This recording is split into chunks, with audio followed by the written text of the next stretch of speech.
I have acknowledged my glorious king, BenchwarmerBran, ever since I started watching his videos back in 2022. But little fun fact about him is that he went to the University of Connecticut. He was one of their news reporters. And he gives me the full inspiration to do this rebuild, as we're going to turn his UConn Huskies into national champions. I have less than 10 seasons to do it, but for the side quest for this rebuild, I have to have all of the New York and the New Jersey schools on our schedule, and we have to have a winning record against them. So that's Syracuse, that's Army, that's Buffalo, and that's Rutgers. I have to have all 4 schools on our schedule, and we have to have a winning record. Which, as we progress through the game, it's going to be pretty easy as we get more and more better as a team, but anything to acknowledge our king. So if y'all excited for this rebuild as part of a series where I'm rebuilding your favorite teams until CFB27 drops, make sure to hit that like button down below, smash the subscribe button, and turn on the notifications so you guys don't miss out. Also, do my boy Bran a favor real quick and subscribe to his channel too.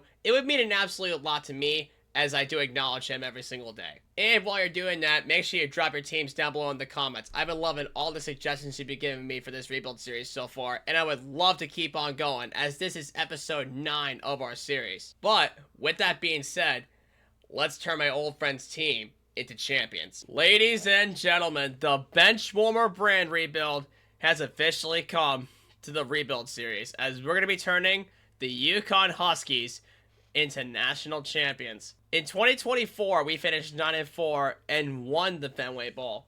But in 2025, which was last year, we also finished 9-4, but we lost the Fenway Bowl. We're going to take over them in 2026 in honor of Ben Schwarmer himself and turn them into champs as an independent school. Let's get into it.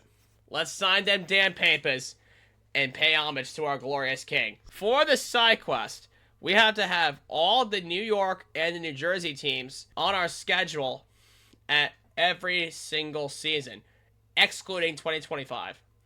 And we have to have a winning record against them. So that includes Army, Buffalo, Syracuse, and Rutgers. We have to have all 4 of those teams on our schedule from 2026 going forward. And of course, any rivalry games. But that's besides the point. The point is, we're going to turn this team into national champs and bring a natty to BenchwarmerBran, my glorious king. So, we're going to finish 9-4 in 2025, which includes a win against FCS East, which in this case is Central Connecticut. Matter of fact, my head coach of Thompson East, Kyle Sandberg, went there, so huge shout out to him. We lost to Syracuse in the Dome in overtime. We lost to Delaware in overtime, interestingly enough. We beat Ball State, beat Buffalo, beat FIU, beat Boston College, Rice. Actually, lost to Rice. We beat UAB, beat Duke, beat Air Force, and then beat Florida Atlantic. And of course, because we're independent, there's no conference title game. And then we lost our bowl game in Fenway Park against Army. If we get a different bowl game, we're going to have to play it, and we're going to have to win it to keep things better than what they used to be realistically. So, let's go ahead and make Bran proud. Let us find out what our coaches are like. So, our offensive coordinator is an elite recruiter. Defensive coordinator is a master motivator. So, what I think we should do is we can have the recruiter, and then we can go down strategist to potentially unlock scheme guru as well. Let's set up our recruiting board, but not before we set up our coach points. So, we're going to go down the recruiter pathway. Now, the key thing about UConn is our QB situation is very uncertain, because even though we do have Nick Evers, who may end up being our starter, we know that we're going to lose our top wide receiver, Skylar Bell, to the NFL draft in the next year. So that's a huge negative. But we are going to have some young guys to develop, including one of our wideouts in Shamar Porter. I have a good plan to have the 2 Porters collide. So we got Cam Edwards, who's a junior running back. He may end up transferring out because he's a championship contender, but with the 9-4 record, it should help with keeping him. And then there's Skylar Bell, who's entering his senior season. He's going to bow out to the NFL draft. And then we have Joe Fagnano, who's a senior quarterback that we're going to lose. Here's what we're looking at here. Wideouts. We have Skylar Bell, Raymello Murphy. Then we have Joe Nieder to work off of. And we have Shamar Porter. We also have Chris Parker and Jackson Harper. alongside all these guys here. And at tight end, we're going to have Lewis Hanson. We have Javonte Vereen and Nader Churchy to work off of. So we're definitely going to have to put a lot of our attention to basically every single position, whether it's the recruiting class or the transfer portal. And with a 1.5 star prestige as an independent school, it's going to be pretty difficult to do so. All right, so let's set up our recruiting board. Now that we know our schedule, now that we know everything else, let's get our initial recruiting board set up. Hey, there we go. We got a gem at 4-star wide receiver in Lloyd Muldrow, so we have somebody to look out for. And we always try to find guys that are interested in coming to our school, because even though we are listed as an independent, we gotta keep it up here. So we'll do the interest rates first to figure all this stuff out here. There we go. Dwayne Steffen, a gem at Sam linebacker. That's a great start so far. Oh, as soon as I say that, we got our first bust in Cameron Yelk. Okay, we're gonna have to scout one more guy, so we'll scout this quarterback. Okay, that's it. So Dwayne Steffen will move up here. And that's it for our 500 hours. We just gotta hope that the scholarships raise everybody's interest rates. So we got our coaching skills unlocked. We got everything unlocked. So let's sim ahead. And then 4-star wins wherever we need them to go. Okay, let's go to the team schedule. And then let's do this. We won against UConn. We won against Central Connecticut, excuse me. We lost to Syracuse. We lost to Delaware. We beat Ball State. We beat Buffalo. Beat FIU. Beat Boston College. Lost to Rice. Beat UAB. Beat Duke. Beat Air Force. And then beat Florida Atlantic. So 3 losses plus the bowl loss. So we should have 3 losses during the regular season. So during the regular season, we should have gone 9-3. So we have loss, and then we lost to Rice. Yeah, that's sounds about right. And then we're going to beat everybody else. Okay, so that's all of our wins and losses. We'll play the bowl game and figure things out from there. So all we can focus on right now is having full control over the recruiting board. And he ends up being a bust. Oh, brother, we don't want any busts on this team. Okay, Shaq Paxson, nothing. Willie Presley, nothing. All right, that was our strong safety we lost. Come on, please don't be a bust. Hey, you're anything but that. You are a gem after all.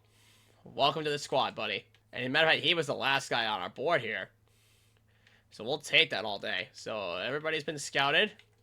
So let's start handing out some hours here. But we're keeping our hours very, very limited here, because everybody jumped up and rose up in interest because of our scholarships. Okay, we had no lockouts yet as we get into our first game against Central Connecticut. Okay, yeah, we can give hours to Marquez Klotz. And then, I don't think... Okay, Ojolari did in fact drop. Okay, Magnum got in first. Mangum got in first, so we'll keep a hold of that. And then Lloyd Muldrow went up to second, so we're going to keep his hours the way they are.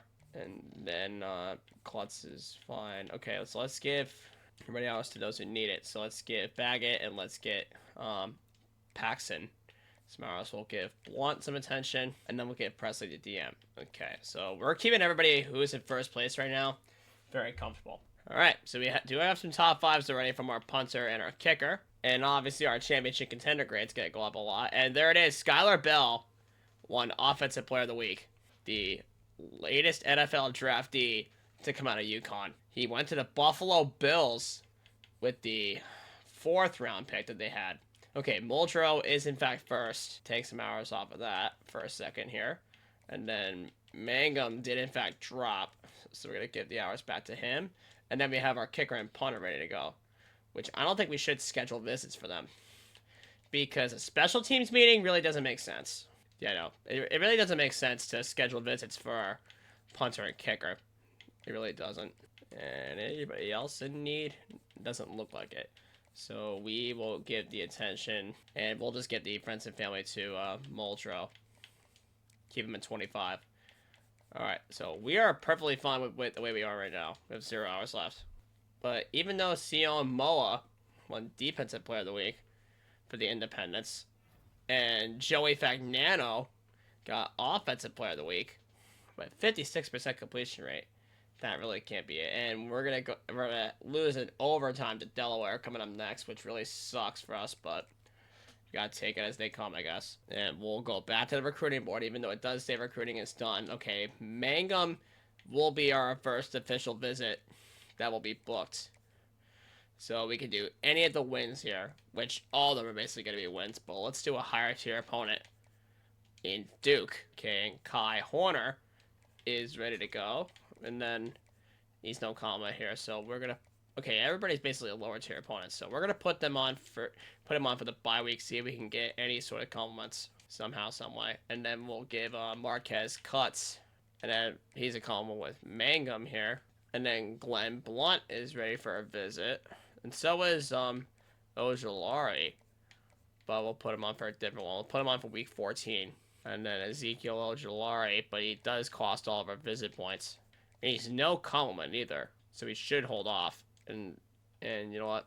With championship contender being his deal breaker, I think Conference Legend would be a much better pitch to give off here. And then we'll give Ojulari the DM and social to make sure he keeps his hours. And then Roy Cole, yeah, he's comfortable, so we should pull off here. And then give a sell to Kai Horner here. And with Conference Prestige being his deal breaker, that's a dead giveaway. So we're good for right now. Okay, we got more top fives, including Bryce Hunter at strong safety.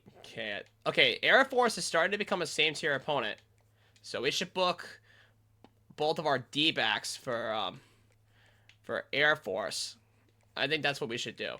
So we'll soft sell. I think it's gotta be house call because brand exposure is there too. But hold on a second. What else could it be? Could it be primetime player as a 4-star? Yeah, I think it offers a better grade, so we'll try that as a soft sell for right now because he's in first place. Okay, at least Conference Legend was correct. So we can convert that and give him more attention. And then Josh Laporta is ready to go, but the problem is his visit's not going to be cheap. And then, where is the corner? Oh, Bajit. Why are they complaining? Oh, wait, Ojulari has a deal breaker. What is it? Brand exposure? Hold on. What is the fix for brand exposure? Oh, national TV games play. So we're going to have to get more wins. Which, obviously, we are, in fact, going to do in order to fix these guys here. So let's take some hours off of guys that don't need them. Okay, Tim Cruz is confident. Oh, never mind. He's a competitive. So you know what? We should pull off, and then we will do a sell. Okay, we know it's going to be clocked in. We can convert this into a hard sell and get all 50 on Marquez Klutz. And then for Kai Horner, that one is correct. Okay, we don't want to pull away from Liberty for Shaq Paxson. And then, okay, Maryland's trying to pull away on him. Craig is comfortable, and so is Alejandro, our kicker and punter. They are, in fact, comfortable. We do have the pitches right for those, so let's hold off on giving ours right now to our kicker and punter. And then wait, so we can administer to guys who actually need it. So let's give the friends and family to Josh let's actually get the DM and social to Josh Laporta. And then for this case, we already did his chair. And then for this guy, we should get the friends of... Let's actually do a hard sell on Glenn Blunt. And for Paxton, we can do this here. Okay, Bryce Hunter is the only team that has us as the only team that offered them. Oh, we are stuck in a hole here. A huge hole if I ever see it. We have 15 hours left, but we don't know who to give it to. So we should just give it to Bryce Hunter and do that. Okay. So regardless of those who drop, but we're going to go on a nice little winning streak to pick up our brand exposure deal breaker and fix the ties that we have with those guys that have deal breakers. So we did get some more visits picked up. So we get into 4-0 Buffalo, which is going to be a win. Let's finally start booking some visits here. Dwayne Steffen is a compliment. Okay, we could do that. And then Lloyd Muldrow is ready to go. But we should schedule him. Let's get him on for the UAB game.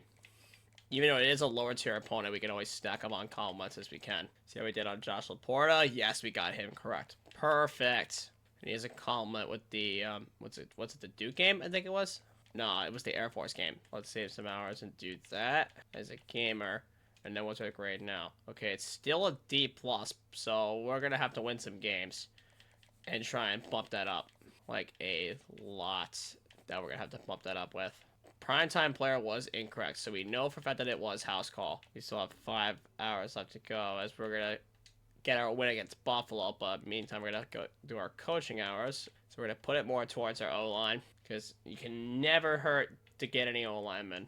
And we got locked out by Ojolari because the deal breaker wouldn't get fixed, I'm pretty sure. And we had Vincent Carroll Jackson, won Defensive Player of the Week.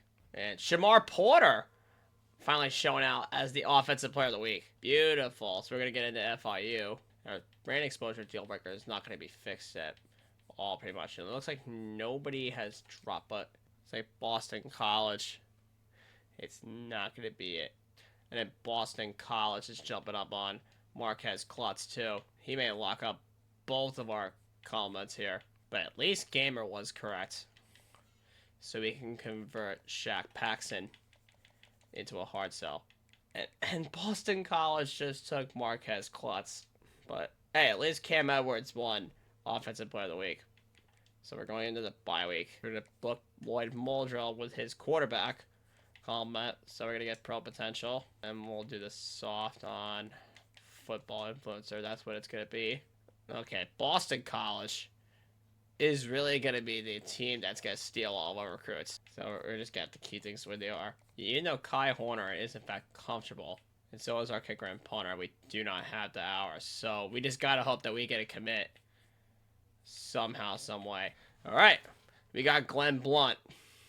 So we definitely are getting some hours back. And we lost Mangum to Boston College again. Why is Boston College taking our guys here? And we're going to have to play them as well, which we are going to, in fact, win. You know what? We're going to keep Mangum on tap here, because who knows, if we keep a scholarship offered and we beat them, we may make him regret it as Syracuse is jumping up on freaking Muldrow. Okay, now we got to do a hard sell. Okay, we know about the house call on Bryce Hunter, and then Dwayne Steffen, his sell was correct, and Influencer was correct, so we can convert Tim Cruz as our QB prospect. And then Roy Cole finally ready to go. And he has a compliment with Mangum. So you know what? If we keep a hold of him, we could have him flip his commitment. Okay, brand exposure is not moving anywhere. So who knows? If we beat Boston College, he may change his mind, because he had to decide between us and them. So if we beat them, okay, we got Josh Laporta. And then Muldrow reached this top 3, but again, it's freaking Syracuse jumping up. But at least our championship contender grade is jumping up. And he didn't change his mind. So we're going to have to keep him on until our visit. And he's got to change his mind as soon as we win week 11 against UAB. Okay, the brand exposure deal breakers finally got fixed. And our week 10 visit's coming up with Muldrow. So we are going to lose to Rice here. But fortunately enough, let's hope we don't lose anybody before their visits. Muldrow's coming up this coming week. So we got Shaq Paxson.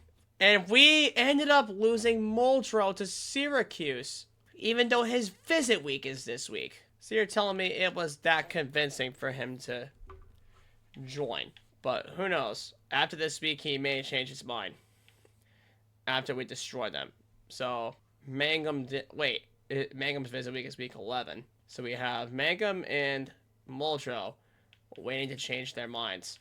Okay, the brand exposure deal breaker just keeps on dropping. So again, we're going to have to keep on winning games, but we do have 100 hours to recover for our losses. So let's figure out who we lost. So we lost an offensive tackle. Got Ethan Cager here. We need a corner, so let's give us a corner. Or we can get Dorian Pike from the state of New Jersey. We can get Tim Wayhart from Florida, and then we can get a strong safety, and then we'll get another guard to fill that need here. We're gonna win again and keep on winning all the way through for 4 straight games. All right, we got Dwayne Steffen.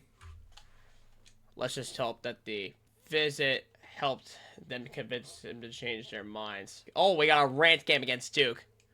Okay, and that's the week 11 game. So Muldrow didn't change his mind. I don't like this. But we do have the Duke game with Mangum. So we have Sergio Macchiella ready to go. But then again, he has no comments. Okay, again. Okay, we can't do anything with him. And then Matakovich is ready to go for a visit. We can't do anything there. So we'll do friends and family on that. So we have one last chance to get Frederick Mangum to change his mind on Boston College. So if we can get him to come and visit and pull him away and get him to change his mind, we'll be set. As we can't have Boston College steal all of our guys here. We're going to have to pull something out of there. I mean, we're going to beat them, but, like, we just got to hope the visit convinces him to change his mind. As we got our quarterback, Tim Cruz, and we got another one in Roy Cole. So we got 3 commits. Kai Horner. Let's go. And then Bryce Hunter is visiting this week. Yeah, but I don't think that Mangum changed his mind. No, he did not. It's unfortunate that we have to lose him. But we did get 3 more commits, including a gem with Dwayne Steffen. And then we have a fullback. And then we have a wide receiver, so we can use a weapon. And then Miguel Juravicius is ready for his pitches. And then Sergio Macchiella is ready for his case. So again, here is going to be Sunday player. So our hours are set for right now. And we have one more chance at a gem, that being Bryce Hunter. And then everybody else is still in first place or in their top 8. Going into our next victory against Air Force. Alright, so we got Bryce Hunter, our second gem of the season. Then we have more top 5s that come in. We got FAU. You already played FIU, but not FAU. And we got Bryce Hunter to commit. So Penn State did in fact offer our punter. So we're going to have to get friends and family and finish that off. And then we have Willie Presley. Okay, football influencer was incorrect. Brain exposure and pro potential. What else could... Wait. It's Gym Rat. Wow. You had to expose me for Gym Rat. So we're going to have to do some serious work in the portal after our bowl game. So we're going to sim ahead past our victory against FAU and figure out who commits and who doesn't. Alright, so we did get Almodovar, our punter. We sealed that away. And then we got more top 3s and top 5s. And then Ethan Cager, who's in second place, needs a pitch. Okay, we got Dorian Pike right. But the visit week should influence him. Okay, there you go. Jim Rat was correct. So now we just got to wait it out. We just got to hope that we get some commits by the time the bowl week comes around. And with 19 recruits on our board, this should be pretty easy. And we already have 9 commits, so this should be pretty easy to get commits on the board before our bowl game. Okay, we got more. We got our kicker. So we have our special teams checked out. So after this bye week here in week 15, we just need to hope that we get another 2 commits. And I believe we just did. We got Miguel Juravicius, and we also got Sergio Macchiella at both left and right guard. Now, no need to manage our staff by any means because we had a successful first season. So we're going to sim ahead and just hope that any recruiting updates come up. Okay, we got Dorian Pike reaching his top 3 by the time the bowl game comes around. And John Mateer won the Heisman Trophy and not Fernando Mendoza. Interesting enough, as we're going to get into the Liberty Bowl against Missouri. So it is a different bowl game than what we got originally. So we're going to have to play this game out against Missouri and showcase this team. The Liberty Bowl against Missouri. And it's in the first week of bowl games, too. It is going to be a very tough game to play against because we are a 69 overall team across the board. But, I mean, it is our bowl game, and accurately it says that we lost it. So if we lose, it really doesn't matter. We'll just showcase the team as we're going to get into the bowl game. And let's do our best to play this one out. I mean, we could win it, but we'll see. Yeah, get off field, and he's in. That is officially our first score of our rebuild, but I'm not sure how long it's going to hold. It wasn't going to hold. Well, you would figure that Missouri would score. Get over here! You go figure we would take a sack because we have no time in the pocket. Then we got Hansen, our tight end, and it's going to be 3rd and 1.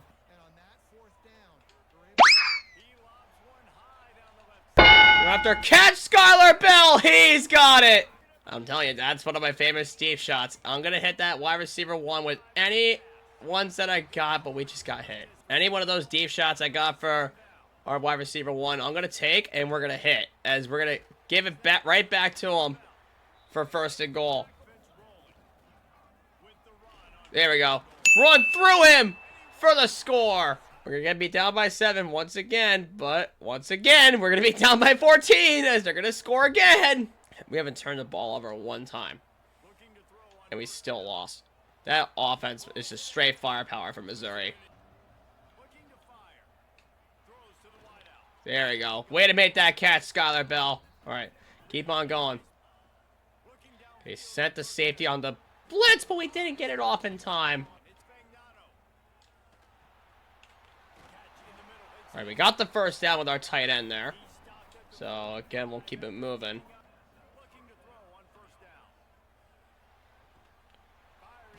Oh, and we're going to be out of bounds there with Nieder.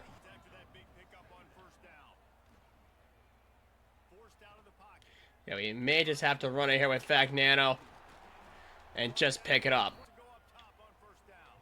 Nope. And the DB just stepped out in front of him for an interception. And we're not going to catch him. And he's going to take it for a pick 6. Well, there's no catching up now. We were perfectly fine the entire time that we were playing this game. But one good lurk by that corner ruined our chances at a comeback. As if our chances at a comeback were ruined because of our defense anyway. And we're going to dump it off to Shamar Porter. And honestly, I thought Missouri was a very bad draw to begin with.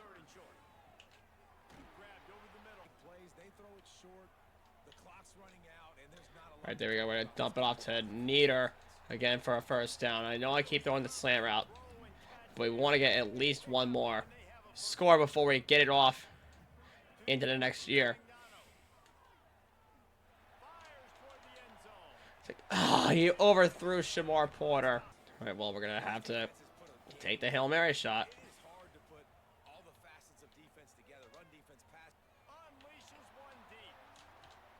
And it's going to be incomplete, and we're going to lose.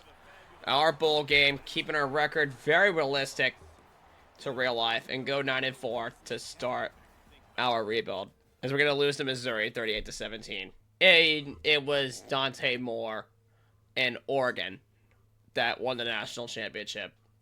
But the number 1 seeded Miami got knocked out in the second round against Michigan, who beat BYU and lost to Oregon. Honorable mention, too, to Miami of Ohio for getting it out of the MAC. Congratulations to them. Oh, we got somebody looking to get drafted. Yep, there's Skylar Bell, projected 5th round. But, again, we're definitely going to keep things realistic, and he's going to go 4th round. We're going to see if Nick Evers is going to stay. No. What about Nieder? Okay, we got Nieder to stay, so he's an extra weapon. Cam Edwards projected pro draft 4th round. Let's see. No, he's going to go to the draft. And then Chadwick. No. But Malachi McLean. No. Carroll Jackson. No. So you only got one guy to stay. And that was our wide receiver, John Nieder. And we got 2 more guys going out into the NFL draft. So we are going to get 2 guys drafted. And we're going to get Cam Edwards in the 4th round and Skylar Bell in the 5th round. Congrats to them for going to the NFL draft. So now we can focus up on the transfer portal. So I believe now we are a 2.5-star school.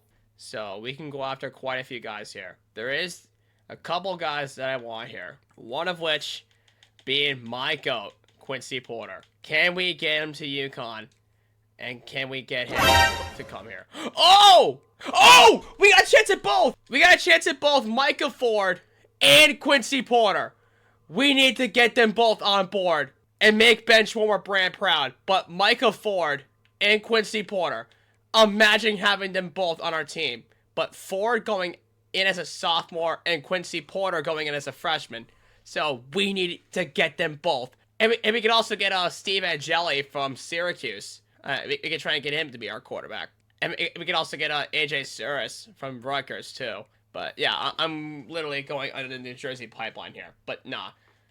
Micah Ford, Quincy Porter, and Steve Angeli. Those are going to be our 3 favorites going forward. But hold on a second.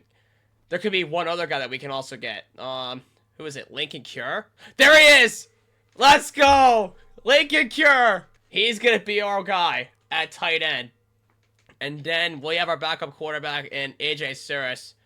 But let's not waste any time. Let's get Micah Ford on board. Let's send the house on Micah Ford. Let's send the house on Quincy Porter. Let's give friends and family to Steve Angeli, because he's going to be our quarterback. And then let's send the house on Lincoln Cure. And then we can do friends and family on AJ Cyrus. But our 4 favorites now are going to be Micah Ford, Quincy Porter, Steve Angeli, and Lincoln Cure. Those are going to be our guys that we're going to have to chase after in the transfer portal. Guys, this may be my greatest transfer portal year in 2026 yet. Because we got both our meme, our guy Quincy Porter, and we also get Micah Ford from the great city of Toms River, New Jersey, for the first time ever in our rebuild series. This is going to be absolutely awesome if we can get these guys on board. So let's do week 2 for the defensive side of the ball. Let's focus on our high scores first a little bit so we can do some visits with them. Darius Badgett's in first place. Willie Presley is in first place, and he has a compliment. We'll offer up some visits, and we'll offer up some soft sells along the way. And then Ethan Cager is week 1. Guys, I literally can't believe that we are in the process of getting both Micah Ford and Quincy Porter in the exact same transfer portal class. If we could get them both, it'll by far be my greatest transfer portal class of all time. Alright, so we have week 2 fully booked. So we have all of our visits scheduled for all of our high schoolers. And then we have our transfers going forward with 210 hours. Let's see who we can focus up on. So I know we're gonna go after Micah Ford and Quincy Porter. That is an absolute given. What other running back can we go after? Jay Sean Benjamin. Or that's Mordecai James, not Malachi James. Okay, Javen Simpkins is there too. Jamarian Parker from Nebraska. Chris Johnson Jr. from SMU. There's also them. Or Chris McMillan from Bowling Green. That would be a great steal there. But honestly, we could just get Jay Sean Benjamin. He was a big help in our Kansas rebuild. Which, by the way, I know I'm referencing all our other rebuilds that we've done in the past. But, if you want to see the full playlist of all the rebuilds that we've done, including this one, there will be a playlist down below in the description.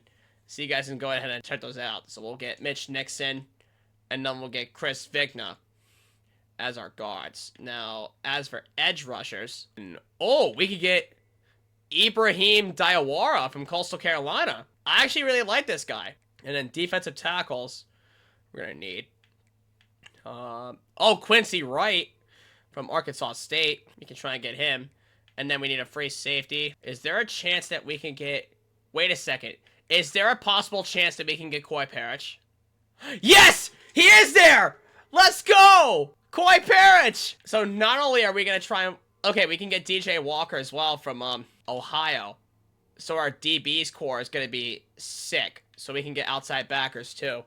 We can get Kip Lewis from Oklahoma. So our core is going to be sick with Coy Parrish as well on the top of our list. So we're also going to send the house on Coy Parrish. So we have 5 favorites to watch out for in the transfer portal. So we have running back Micah Ford from the great city of Toms River, which is where I'm from. We got Quincy Porter, the GOAT, the meme of the rebuild series. We have Steve Angeli, the quarterback from Syracuse, which is going to be one of our rivals. We have Lincoln Cure, the toughest guy on the field at tight end. And then we have Coy Parrish, the free safety, going into his junior season, who's been a huge help on D for a couple of our rebuilds, actually. So, meantime, let's offer all of our scholarships. Let's put all of our chips on the table. So, in terms of DJ Walker and in terms of Kip Lewis, let's actually go friends and family on all of them. And then as for the rest of them, since they're all first interested, let's pick and choose wisely. So let's go with Jay Sean Benjamin. Let's go get Ibrahim Diawara. So we got everybody booked and everybody scheduled. So all we can do from here is wait. Let's see what happens. Okay, we did get a high school commit. That is Darius Baggett. So that'll give us major hours. Okay, Ford, Angeli, Cure, Suris. Porter's in second. So that's a good start after week 1. Darius Baggett. Who else offered him? Okay, FIU. So we got to steal him away from FIU, which is fine with me. So we'll keep sending the house on him. But Micah Ford is ready to go for a visit. So we got to go ahead and try this again. But Steve Angeli, we'll give him a good start as a championship contender. So you know what? We'll just do a soft sell of whatever his pitch could be. Is it Conference Legend? It could possibly be. So if it's not proximity to home... Okay, it's not Hometown Hero. It's got to be Conference Legend. And then we'll do Friends and Family to top it off. And then Lincoln Cure is ready to go. He's got a compliment with Angeli. And then once Quincy Porter hits his top 5, we'll compliment him with Angeli and give him a massive boost. And he's also a championship contender. He's also got to be Conference Legend because of the deal breaker as well as... Wait. Okay, championship contender. Okay, he's got no pitches on board. That's why I took a hard sell on Lincoln Cure. But yeah, we got to try the whole thing again with Michael Ford here. Okay, we want to save that spot for Quincy Porter, though. So we're going to shift on over to week 4. So Michael Ford stays where he is. Then we will give ours to the rest of them as they go. No, I did want to send a house. I wanted to give Friends and Family. And then Quincy Wright is there, too. I think a strong safety is much more needed. Yeah, I think a strong... No, I think the will linebacker would be much more needed. So we'll send the house on him. And then we will do the... DM and social media on DJ Walker. Okay, Quincy Porter did jump up to first. Fantastic. Fan-frickin-tastic. And he is in his top 5. So we could book him for the week 3. Yep, there he is. Past FIU. And we'll give him the ultimate compliment with Steve Angeli for playing time. And then we finally know all 3 pitches. So we could seal up Quincy Porter. It is going to be football influencer. He does have his social media, which, by the way, I follow all of his socials on the daily. So then we got Coy Parrish. We'll put him on for week 4 alongside Micah Ford. And on any of my Quincy Porter highlight tapes that I posted onto my socials, you'll know that, okay, hold on. Okay, playing style is a deal breaker, so it can't be Conference Legend, so it's gotta be, it has to be Standard Bearer for Coy Parrish. Okay, but Jay Sean, okay, we can't schedule any more visits from going forward. But wait, hold on, we can't get Ibrahim here on a visit, but he has no comment. Go on, but okay, DJ Walker is ready to go.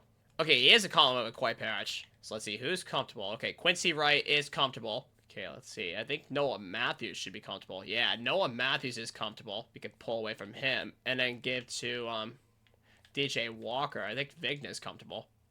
Yeah, Vigna is in fact comfortable. So we can pull off of Vigna and then give to okay, Ohio State is gonna pull away with DJ Walker eventually. So we gotta take advantage of his sell here. What's his... Okay, championship... So it's gotta be Hometown Hero. Okay, all of our favorites are in first place. So we just have to keep an eye on our favorites.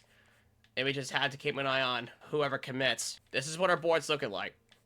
Ford, Porter, Angeli, Cure, and Parrish are all still on the board. If we can get them on, we're definitely going to make BenchwarmerBran proud. We're definitely going to make Bran proud with those additions there. Okay, we did get another commit. It is Quincy Porter! I haven't seen him commit that quickly. Wow, we got Quincy Porter right off the rip. Let's go. Bran, I hope you're watching this because we just got the greatest transfer receiver of all time.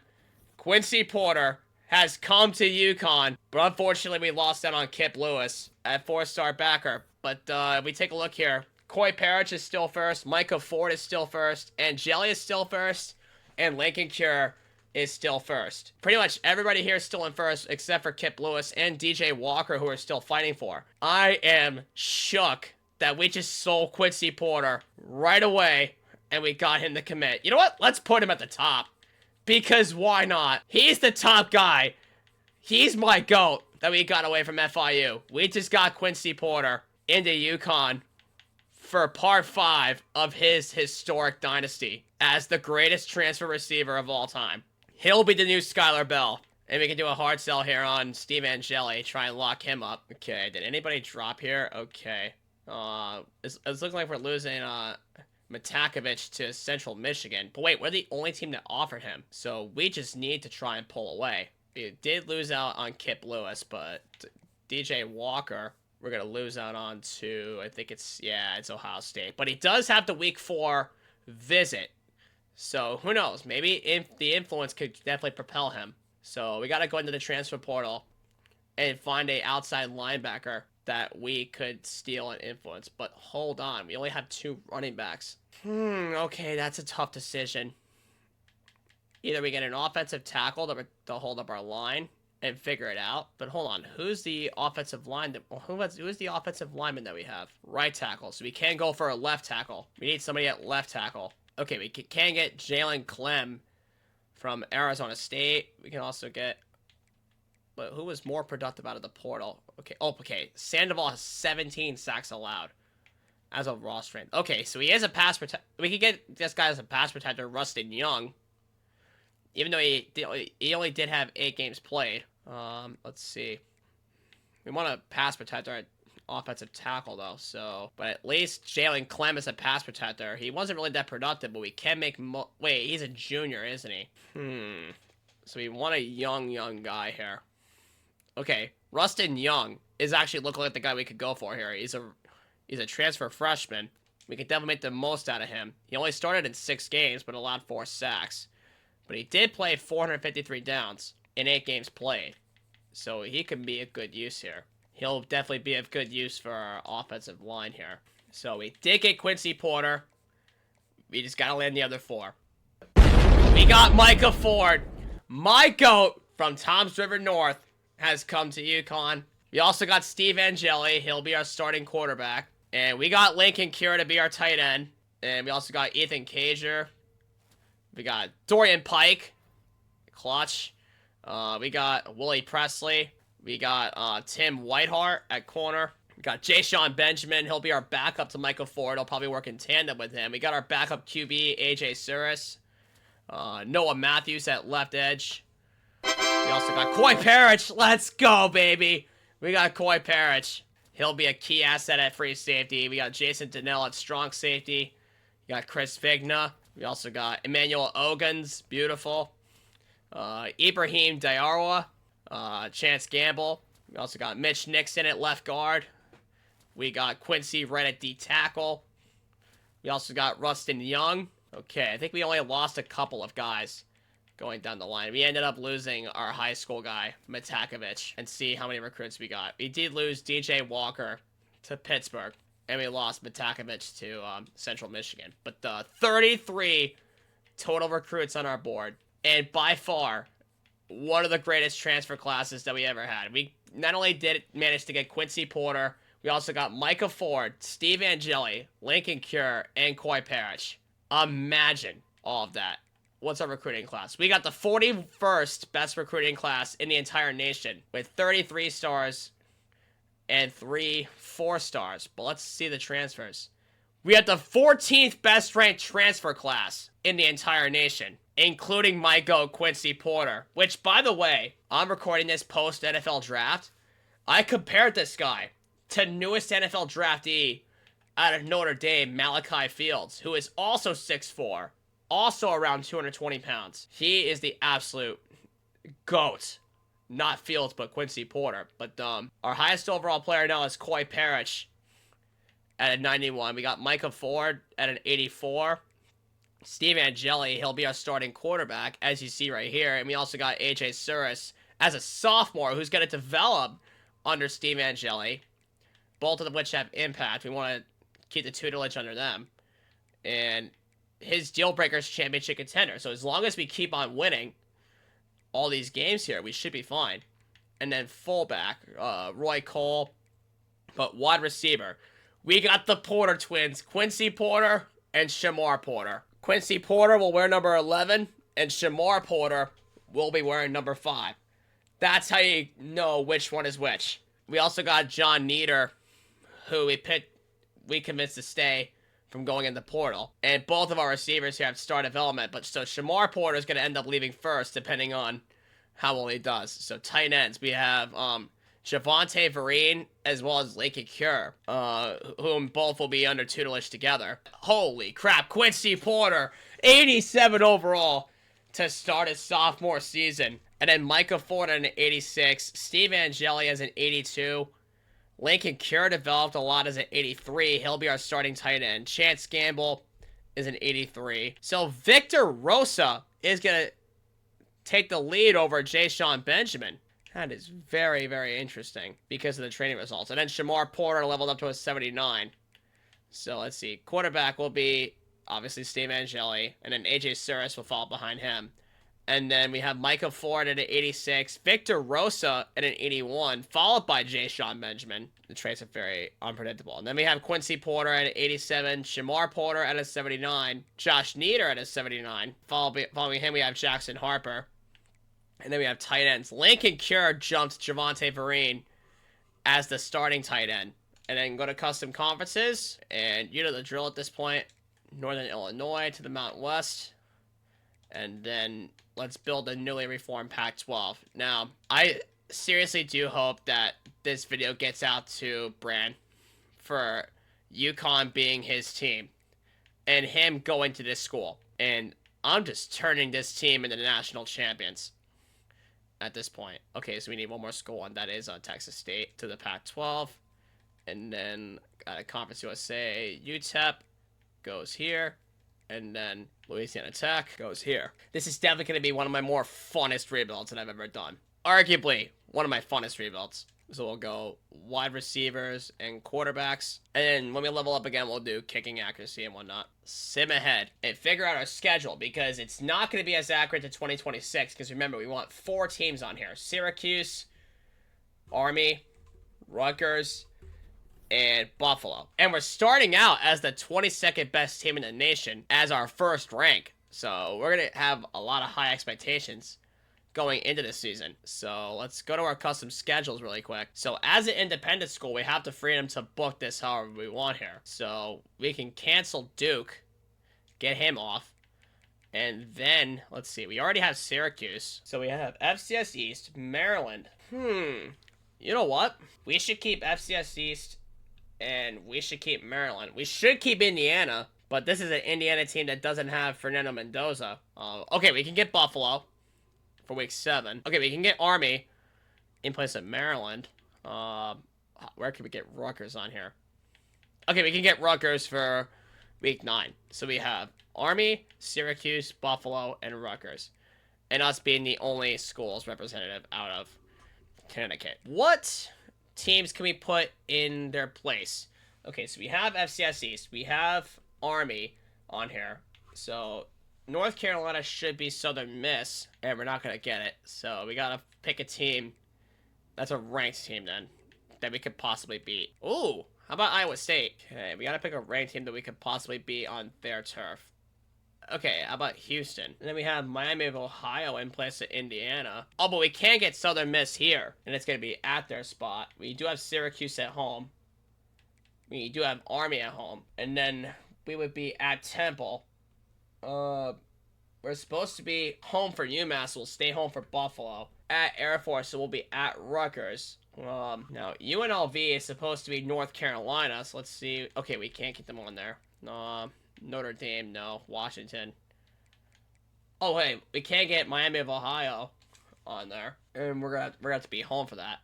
JMU we have, Old Dominion we have, and then Wyoming we have. Okay. So we were able to fit the schedule to where that we can get everything pretty much realistic to what we have here, while incorporating all 4 teams that we need. Army, Syracuse, Buffalo, and Rutgers. All 4 teams need to be on our schedule for every single season as part of our side quest. But let's set up our initial recruiting board going into 2026. Guys, I can't believe that we had one of the best transfer portal classes in the history of doing these rebuilds. Not only did we walk away with the meme of the rebuild series, Quincy Porter, but we also got the local cover athlete in Micah Ford out of Stanford. But we also got Lincoln Cure, Steve Angeli, like It's just unbelievable. Like, we got everybody that we could possibly want out of one transfer portal class, as we got a gem at right edge with Jamie Cumans. Tyrone Roach. Oh, of course you're a bust. We have 4 corners, though. So we do have 4 chances to get a gem out of any of these. What about Keon Maddox here? Or Sergio Regis? Okay, so we have 235 more hours left, so let's go back and pick ourselves up a quarterback that we could use. Is there any 4-star quarterbacks we can go after? Okay, Charles Bickley. We can go after them. Bernard Finley, and we can get Cornell Jewell. Well, actually, no, we can get Anthony Hakeem. Actually, no, we'll go after one in the portal. We'll leave that spot there, and then we'll go offensive line. We need tackles. 1, 2... Oh! A verbal commit off rip, and it was our 3-star quarterback, Charles Bickley. I have not had a verbal commit off rip in quite a long time, but we will take that as a quarterback. And then I just realized Bernard Finley was a 2-star. So we're going to have to go back and find us another QB. Oh, no, actually, we don't need to, because we just got to commit as a quarterback. That is unreal, chat. We just scouted him, and he just verbally committed right off rip. We haven't had that happen for quite a while, actually. Probably not since the North Texas rebuild that we had a commit off rip. That is really, really something. All right. So, let's start scouting. And Robert Hubert is a bust at right tackle. But Terrell Hendricks at right tackle is a gem. So let's get it. We will take that. So that's our initial recruiting board. So let's sim ahead and pick what games to play. So we are only allowed to jump into 3 games this season. But good news is, with us being independent, we got to pick and choose our schedule to accompany all the New York and New Jersey schools. So we'll see the team's schedule and figure things out. I think we should definitely do Syracuse. We should definitely do Rutgers. And depending on... You know what? I think we should play our first host game against Army. And then we'll play Syracuse, and then we'll play Rutgers. And then trust the sim amongst the rest of them. And obviously hope that our overalls are going to take a jump. So we'll do friends and family all the way down. Our first place, guys. Okay, so we're definitely going to have to scout one of our free safeties. So I'll scout the 4-star, as well as the strong safety. Which ends up being a bust in Ricky Arma. Unreal. Unreal.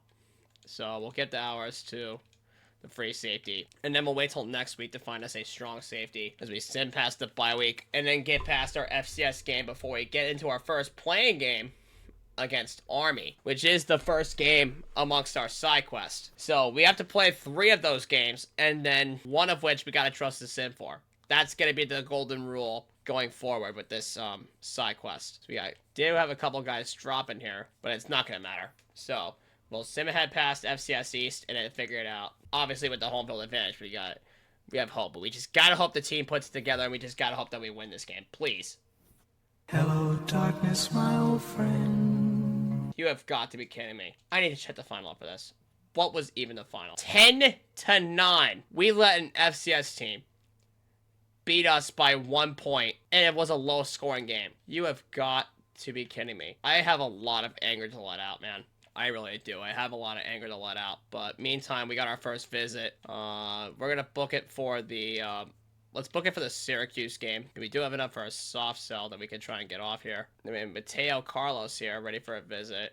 And then Shakir Mo, ready to go for one. We're going to try and stack up that Syracuse game as much as we can. Among our first place guys here, we just got to find out who is comfortable. Okay, Joey Costello is comfortable, which makes enough room for Mateo Carlos to do a soft sell. Okay, we're just going to have to wait it out going forward now. And honestly, we're going to have to play against Army.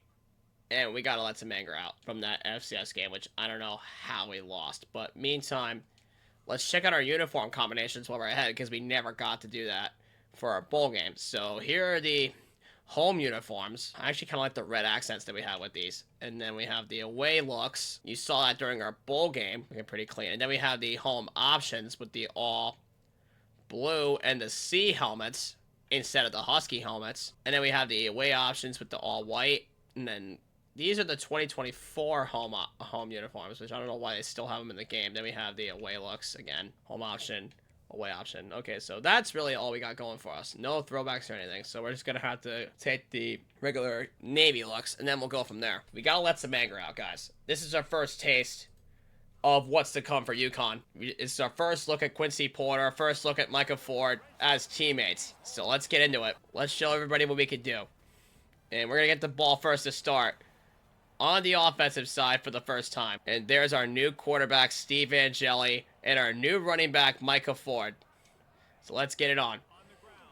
As Micah Ford is going to have a burst of speed.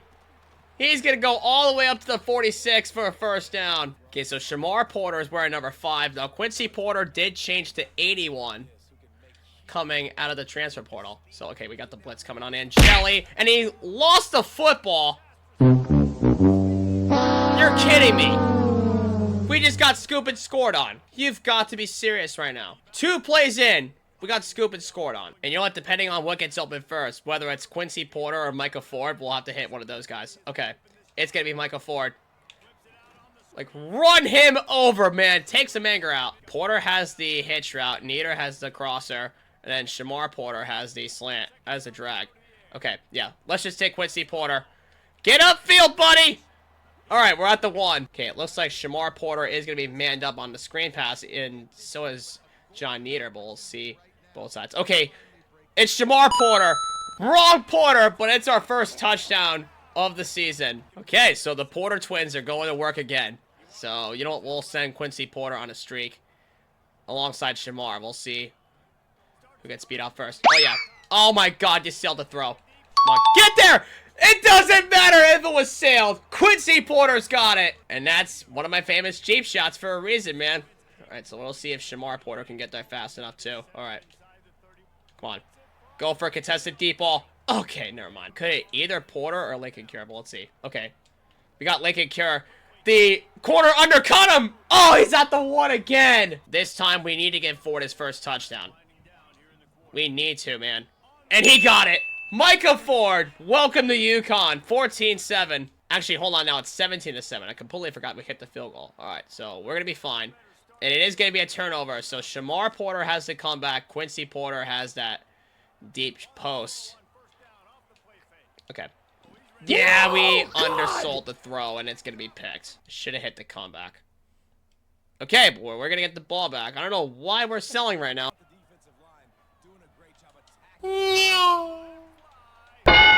Okay, what a grab by Lincoln Cure. Way to stay on his feet. That's a first down. So, Vereen and Cure are both going to be on flats. We're going to look for one of them as well as Quincy Porter on the drag. Okay. Quincy Porter on the money for the touchdown. His first. Get off me! Oh, yeah. Get off him. Get off this man, Michael Ford. There's Quincy Porter.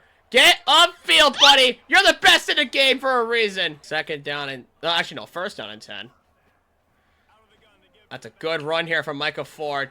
He's able to get up to the first down marker. Both Porters have both out routes now, so we just got to look for... Oh, wait. Actually, we'll hit the dot to Lincoln Cure.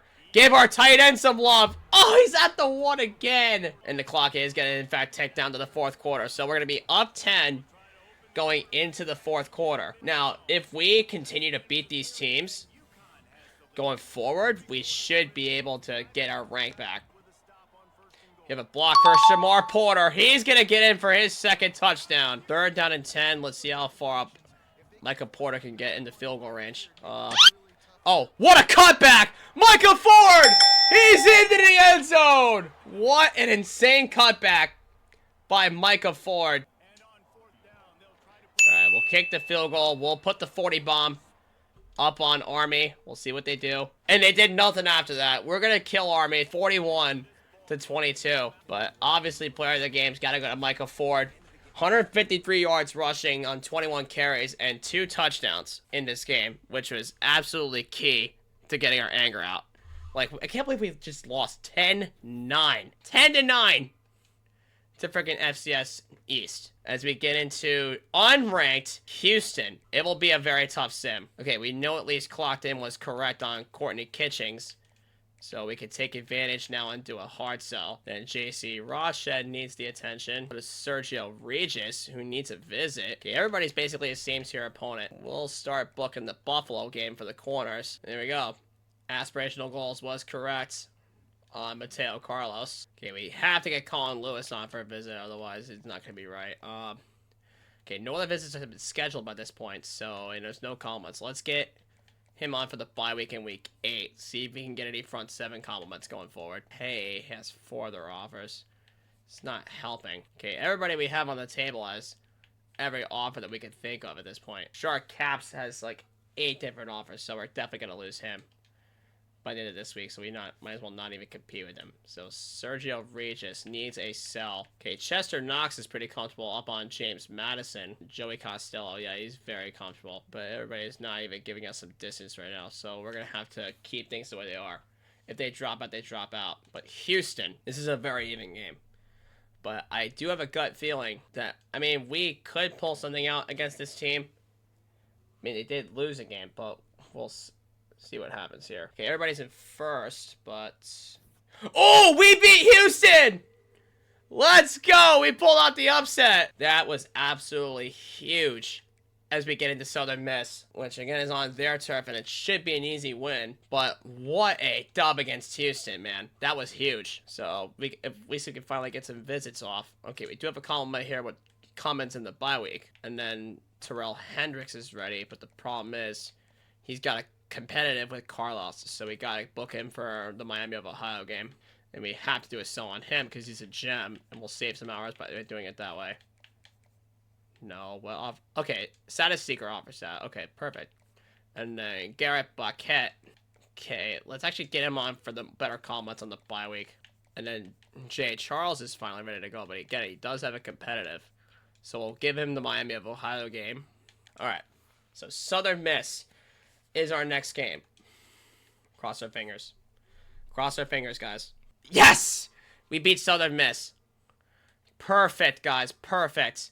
And we got 3 visits coming up for the Syracuse game, which is going to be our next playing game. And then we'll probably sim through Buffalo, and we'll play Rutgers. Okay, Buffalo is actually 3-1, but it'll probably depend on their overall, because as the Buffalo game and the Rutgers game are back-to-back. So we're going to have to trust that fact. 31-24 against Southern Miss, and then 24-6 against Houston. So that's a very, very good way to start our season at 3-1. Now, Syracuse at home. A pretty strong ACC matchup here, which, again, is going to be pretty tough, but I do think we can pull this out. We are both one-loss teams, you got to remember. Okay, aspirational was correct, but he did drop to Notre Dame, who didn't schedule a visit yet, so we got to take advantage of a sell here. And then, okay, status seeker was correct. We just won't do the DM yet. We'll give everybody we'll convert everybody's sells if we can, but we just won't get the DMs off right away. Okay, clocked in was correct on the hard sell, so we'll keep it like that. Friends and family, and then Nathan Rourke is ready to go. Okay, Okay, week 8 is closed off, so we'll do week 7.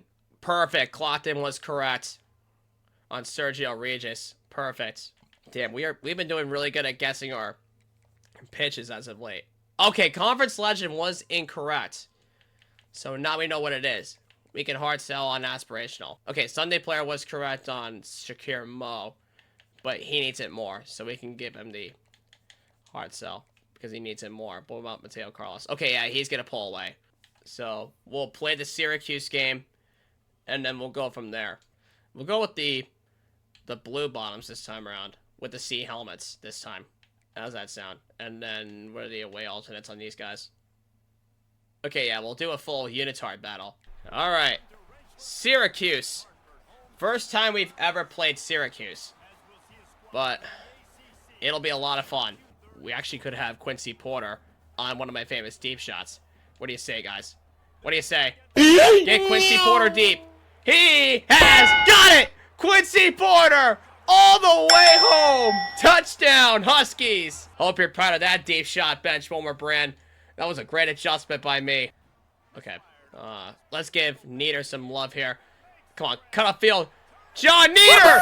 He's got his first touchdown. We're going to go up 14-0. Okay, he read Quincy Porter, but he didn't read the other one. Shamar Porter! He's off his tackler! He's into the end zone!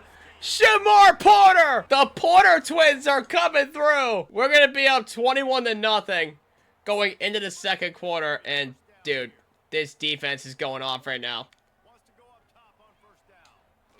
And there we go. There's Quincy. And he's so close to his second tutty. And there you go. Victor Rosa gets into the end zone for the first time. So we're already 1-0 in our side quest. We did beat Army. So this is basically contributes to that. Okay, yeah, just get it off. Had I had the time, I definitely would have had Shamar Porter open there. But Quincy Porter has the safety beat deep, but we can hit John Nieder right over the top. First down. And get your blocks. Victor Rosa! Nice cutback! Second touchdown today. 35-0 on Syracuse. And it's not even the end of the first half yet. We are just straight up dominating this team. Let's see what you got. Okay. And that's gonna be a tip drill pick. You can't be serious. They're gonna take that for a pick 6. That's happened a lot during my Kansas rebuild. You have no idea. Okay. We've got to turn over for ourselves as we get into the fourth quarter. Nope. Okay. Okay, that's basically an arm punt. That was basically an arm punt. Okay, they got the touchdown, an extra point, but they didn't get the onside kick. So a first down, and it's all over. And we're going to dump it off to Quincy Porter to hopefully do just that. Come on, Victor. We just got to hope Cure can get a field and not get covered there. Yep, Cure is not covered. Lincoln Cure. Oh, he may go all the way. Oh, he's so close up to the 3-yard line. But you know what? We got the first down. All 3 timeouts have been used. And it is ball game over. We'll take our 35-24 win against Syracuse. But it was straight up first half domination before they decided to just straight up come back on me. Oh, we got to commit. And it was Mateo Carlos. So our offensive line is shaping up. But we did end up losing a guy on the bottom of our board in Colin Lewis. But at least it was a 3-star that we lost there. As we're going to get into Temple. Okay, JC Russia, what happened? Okay, Conference Legend was correct. And then Sergio Alfonso's ready to go. So we're going to have to give him the James Madison. Wait, actually, let's not give him a visit at all. And let's just give him a hard sell. Oh, Sunday player was incorrect for Keon Maddox. And then Mateo Carlos will move up to the top of our board here. Okay, Shakir Moe. Looks like he only needs another soft sell. Okay, Terrell Hendricks is pretty comfortable. We have a visit scheduled. And then we will sim ahead past Temple, which is going to be should be an easy one. Yeah, it should be very easy. We did get a commit. And it was Shakir Moe. Okay, so we got a left guard. We did beat Temple, okay. And then we're going to get into Buffalo, who are 5-1. Okay, I think this is a game that we should sim, and then we'll play Rutgers at Shai Stadium. Okay, this visit week is the bye week in week 8 coming up. So we are going to have to try and do something here. Okay, you know what? We're going to add the DM. Okay, what a kitchen... Okay, Alabama. Okay, so you know what? We will... do this sell and sway. Oh yeah, we have his visit coming up here with Buffalo. We just gotta hope the influence is there. And we'll give him this. And then Shakir Moe will be up at the top. Then, okay, Hendricks is comfortable. But then we got 3 commits so far. And we just need to hope anything changes as we sim past Buffalo in hopes that we can get a win. Okay, we got to commit. It is Nathan Rourke, a 4-star will. Okay, thank God we got the win with Buffalo. And we got our rank back as a result. But why did we lose? Okay, Kitchings. Yeah, he's got the Alabama visit week in week 8. So, yeah, there was no hope in getting him. But we did get a 4-star in Nathan Rourke at will linebacker. So that was a huge plus. And then we have the week 8 visit coming up with Cummins. Okay, Regis did jump up because of the visit on Tulane. So we're in a recruiting battle right now. So now we can put some attention on Barry Mims. Cummins has the week 8 bye. And then, Terrell Hendricks has the Miami of Ohio game. So as we sim past the bye week, we just need to obviously hope that all the commits fall in line here. We did get Garrett Paquette And we also got Sergio Regis, perfect. But we ended up losing Cummins to Notre Dame. That sucks. Really? This is the team we gotta play against? At Shai Stadium? Well, I mean, it is part of our side quest, so I guess we're gonna have to play them. And then that's another gem that we lost. But we did get Garrett Paquette, and we got Sergio Regis as a 4-star. We have more hours off the commits, so now we can finish them off here. We get Malcolm Bratsky in here with a hometown hero. Take this back and finish off on Barry Mims. So it's 16 targets, pretty much most of them in first place. We just gotta play and beat Rutgers at Shai Stadium. Let's get into it, guys. This is our last opportunity to play a game for 2026, and all we gotta hope for is wins across the board with all of our other games down the line. As we are gonna get into Shai Stadium and play Rutgers for the first time. But guys, since Rutgers is my hometown FBS school, let me know down below in the comments if I should rebuild Rutgers down the line, and what kind of side quest should I do for that one. Okay, we can't let this happen on us. We can't let that happen. That's a beautiful ball. Shamar Porter, run after catch for first down. I mean, seriously, every time that I try to drop at the pass, I'm always feeling some kind of pressure. I wonder why. I wonder if it's because of the offensive line being so bad. Okay, we got behind him. Shamar Porter, once again. Okay, we have to eventually hit Quincy Porter, the other twin. Somehow, some way. Okay, we got him. Right there. That's Quincy. On the dot, but he's going to be stopped at the 1. Boy, we got to watch for Lincoln Cure on the flat here. We got to see if he gets covered here. No, he didn't. And he's got blocks. No! Just don't get picked on. Lincoln Cure is into the end zone, even though it didn't look like it for our first score of the game. Okay, oh, what a cutback. Victor Rosa, way to stay patient. First down in enemy territory. Come on, Lincoln Cure, get that. On the money, second tutty today. Beautiful ball. Yep, Lincoln Cure. Look for Porter, but got Cure. On the money, first down. Out of bounds at the 47. It seems that they're playing a lot more man coverage with 2 high safeties.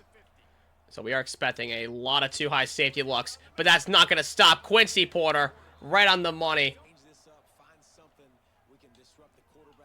And we got to give Shamar Porter some love, too, so he's got 5. All right, both Porter twins are starting to get some love. Not just Lincoln Cure, but it's the 2-minute warning. I mean, technically, we're running a spread offense. We need to be spreading the ball around to everybody.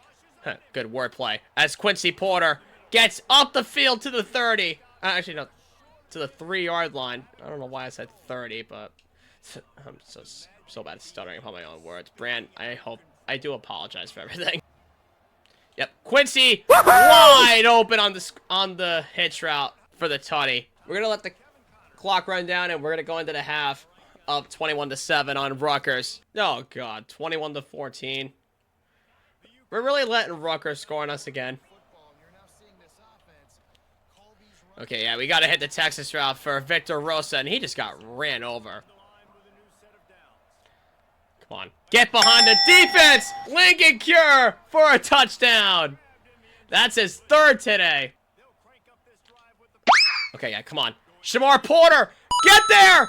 He got it! What a deep shot to Shamar Porter! But yeah, it seems like Quincy Porter had a long-lost twin. Come on, please catch it. I get it. He got hit and it dropped the ball loose. So we're going to put Nieder on the post. It's a floater! That's Quincy on the dot! Touchdown, UConn! Now, Bran, you see why Quincy Porter is the GOAT. He takes the deep shots for days. That's his 2nd touchdown. But we are going to let them score again. So even though we're up 35-21, we still have to kind of get a first down here. Yeah, get it off. Shamar Porter as a first down. Yeah, that's a good block for Victor Rosa to pick up another first and let them use their timeouts. Come on, Quincy Porter, get your blocks. All right, that's another first down, but you're out of bounds, so we gotta run another play, perhaps. Oh, he bounced off of one tackler, but he didn't get off the other. But at least we do have 2nd and goal now. You know what? Let's give John Nieder some love. He's going to get in for a touchdown. And we're going to go up 42-21. And considering how feisty Rutgers has been, they didn't get the onside kick, so we're just going to kneel it out and end this contest. We're going to beat Rutgers 42-28, and those are all the playing games that we're allowed to have as the 18th ranked team in the nation. We did get it committed. It was Chester Knox, and everybody else is kind of still fighting. We are in a recruiting battle with Syracuse for one of them as we get into Miami of Ohio out of the MAC conference, who are going to be pretty feisty. We have the tools and the talent to hopefully win this game. Did end up getting Chester Knox. Jay Charles did drop to NC State. Oh, wait a minute. Is this week 9? He could have to visit week influence. Okay, this week is week 10. It already happened. So if we can get the influence on him, if we get a win, it'll get enough influence to jump Jay Charles. If we keep the sell the right way. So everybody on our board so far has 50. So if we can get the influence on Miami of Ohio, we'll potentially land Keon Maddox to Florida State. Oh no, wait, the week 8 bye already happened. Never mind. At this point, we may lose Keon Maddox, but we are going to have to sim ahead past through the rest of these games, as we do have more coaching bits that we can use here. So let's sim ahead past Miami of Ohio. Again, cross our fingers and hope our pass game does take off. We did get a commit, and it's Barry Mims. Did we lose the game? We lost to Miami of Ohio. That's why. That's why we lost Jay Charles. We lost the game. And then we ended up losing Keon Maddox to Florida State. But we did get a commit in Barry Mims. So we have 8 commits on board.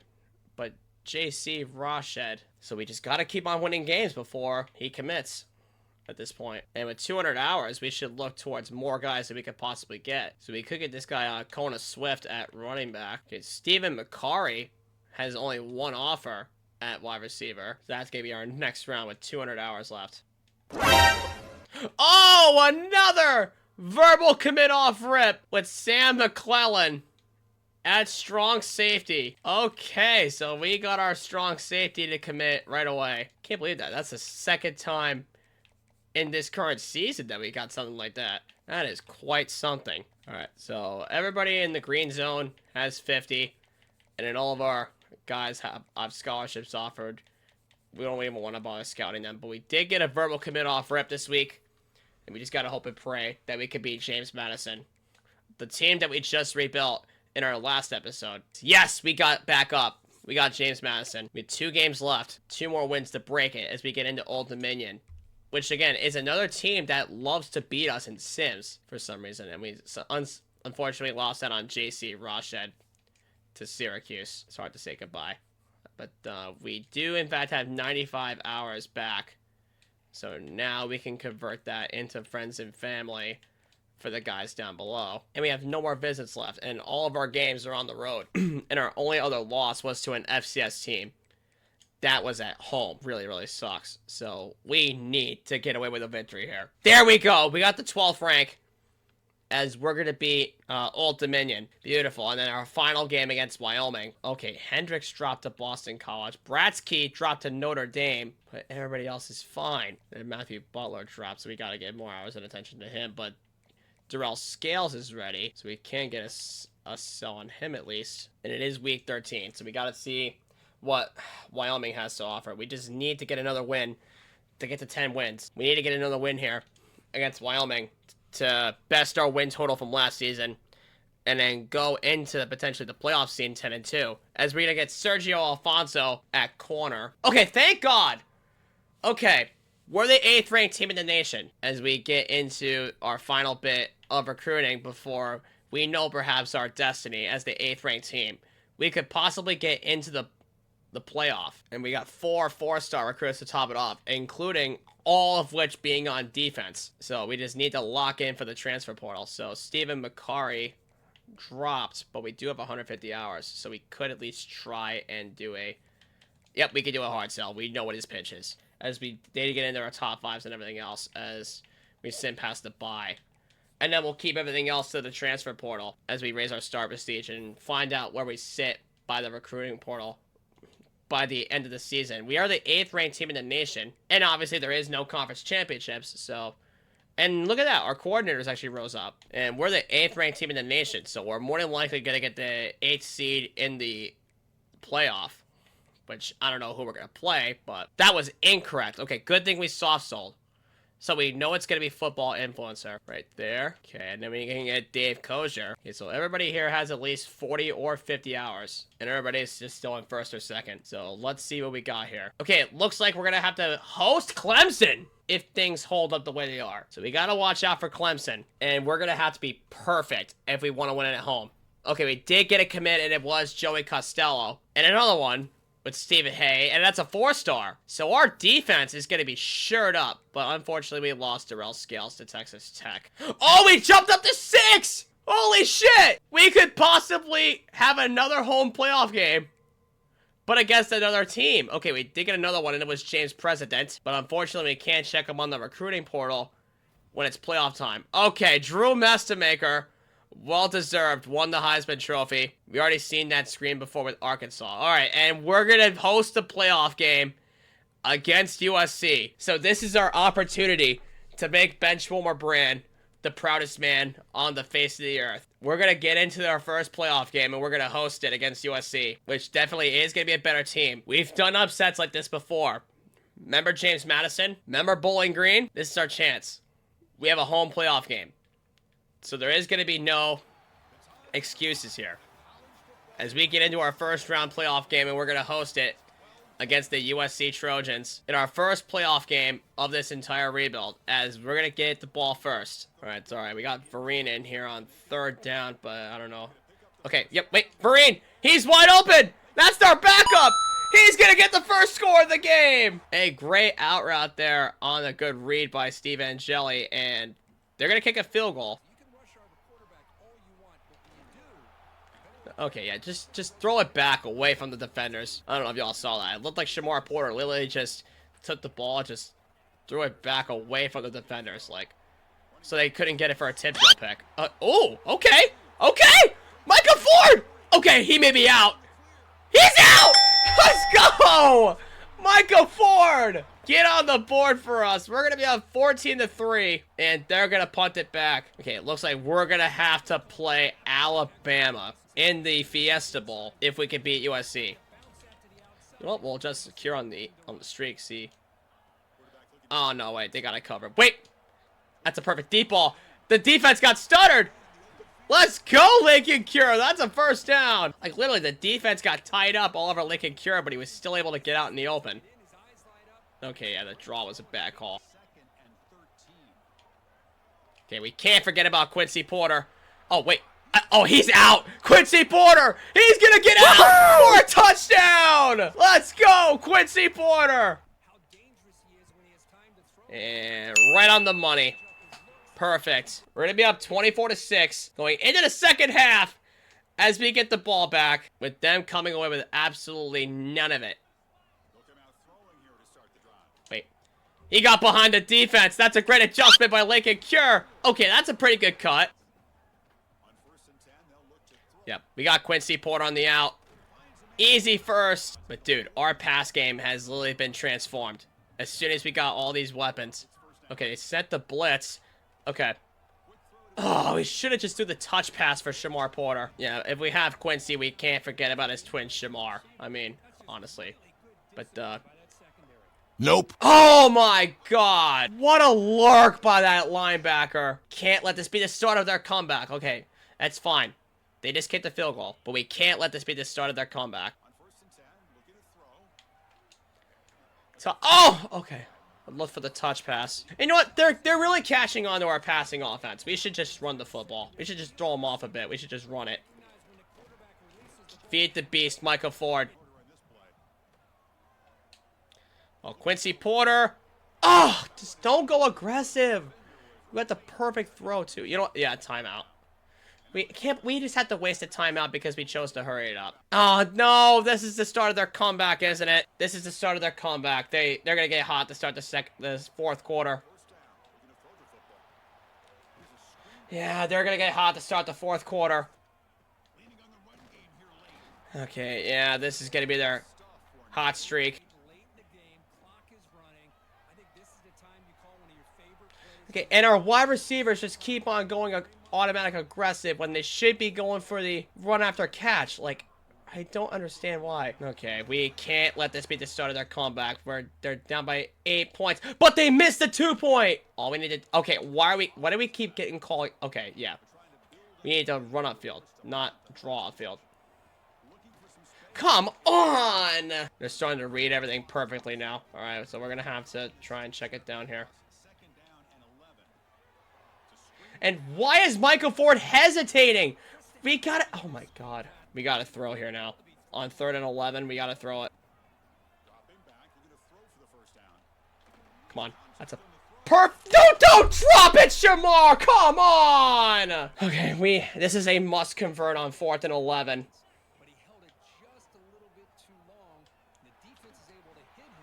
Come on. Please, thank you, Quincy Porter! If your twin can't do it, you gotta pick up the slack. And you know what? We'll run it really quickly.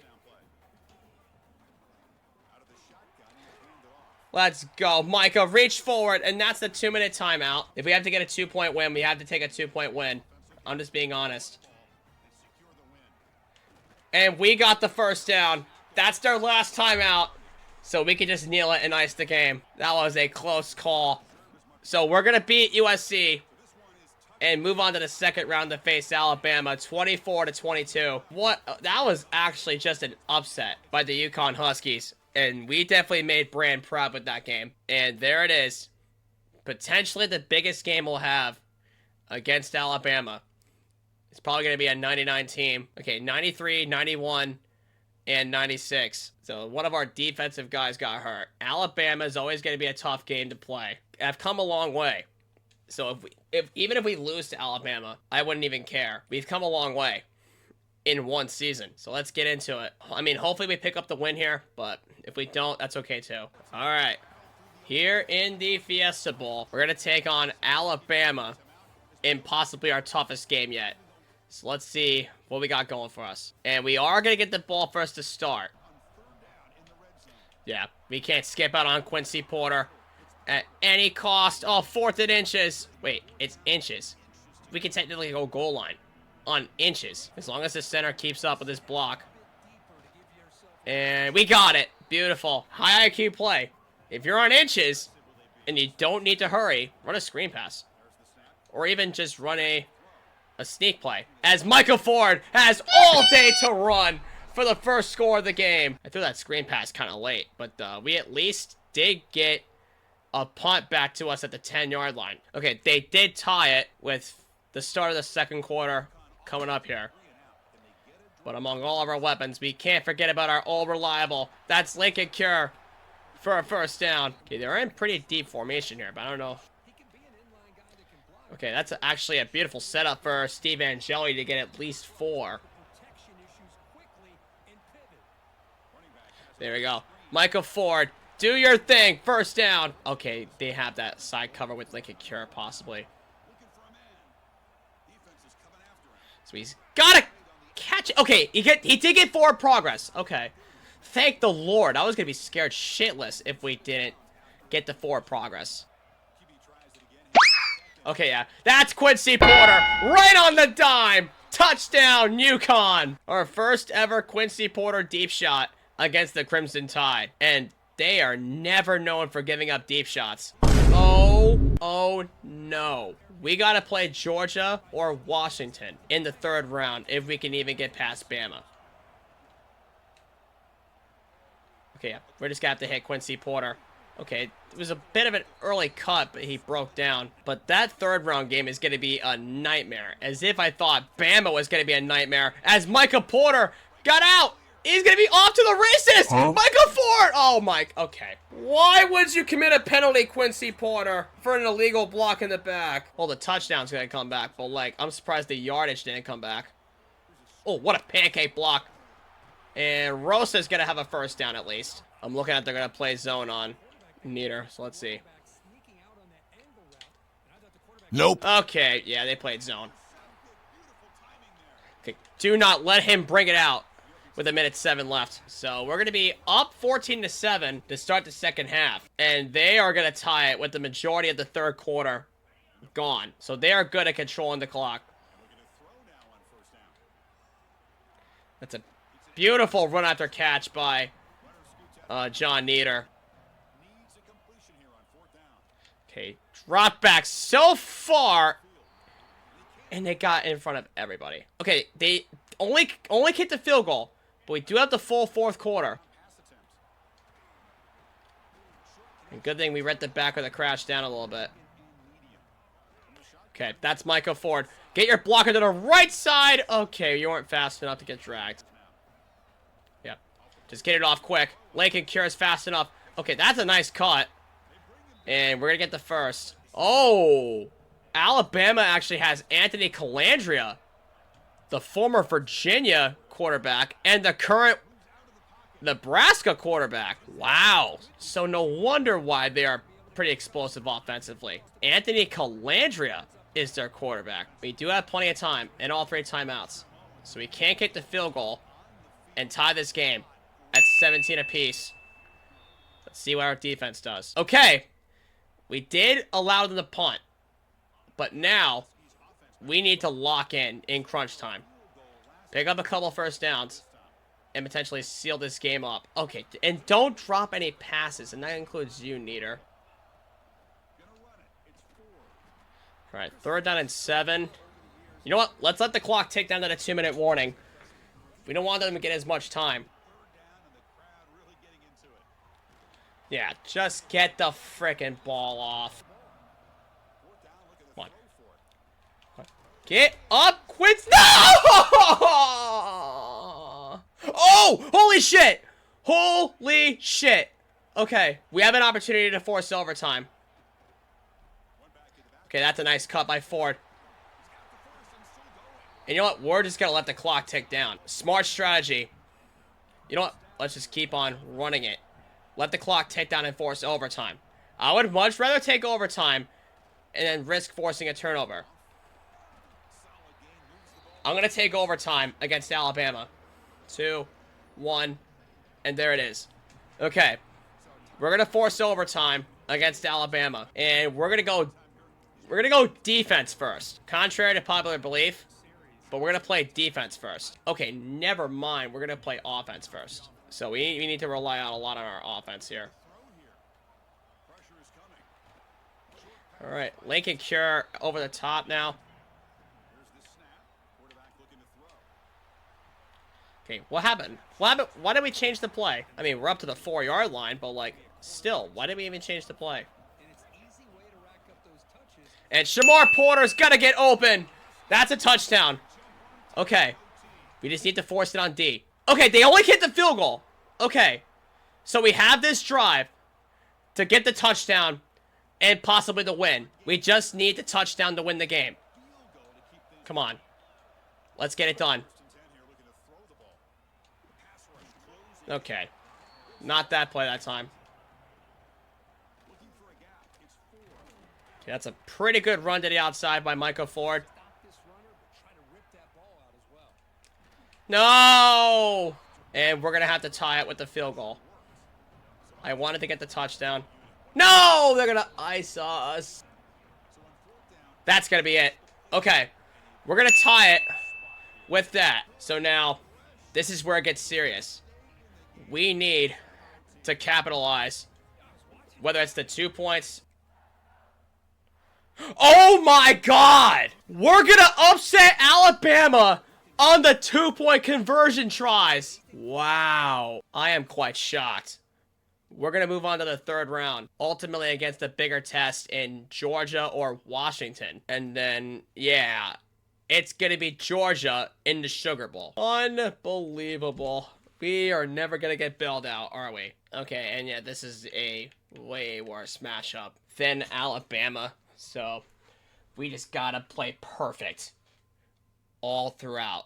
Yeah, there is just no beating Georgia. There is no beating Georgia. I did everything I could. In the end, we got blown out 41-14. There is no beating Georgia, but we did end up getting 2 like fantastic upsets. So please tell me that Oregon won.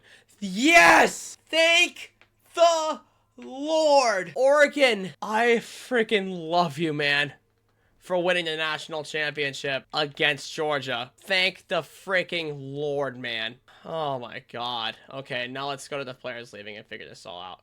Okay, yeah, Coy Parrish is going to go 1st round. And then it's just all lower overall players in graduations. So it's basically an impossibility to get Coy Parrish to come back. Yeah, there's no getting him to go to the first round. But we at least have Quincy Porter for one more year. We at least have Micah Ford for one more year. And then Lincoln Cure and all the other weapons. And then Steve Angeli had thrown his last pass as a UConn Husky. So we're going to have to go for a quarterback, possibly in the transfer portal. And we are now a 3.5-star school. So now we can try and get some of the best transfers possible.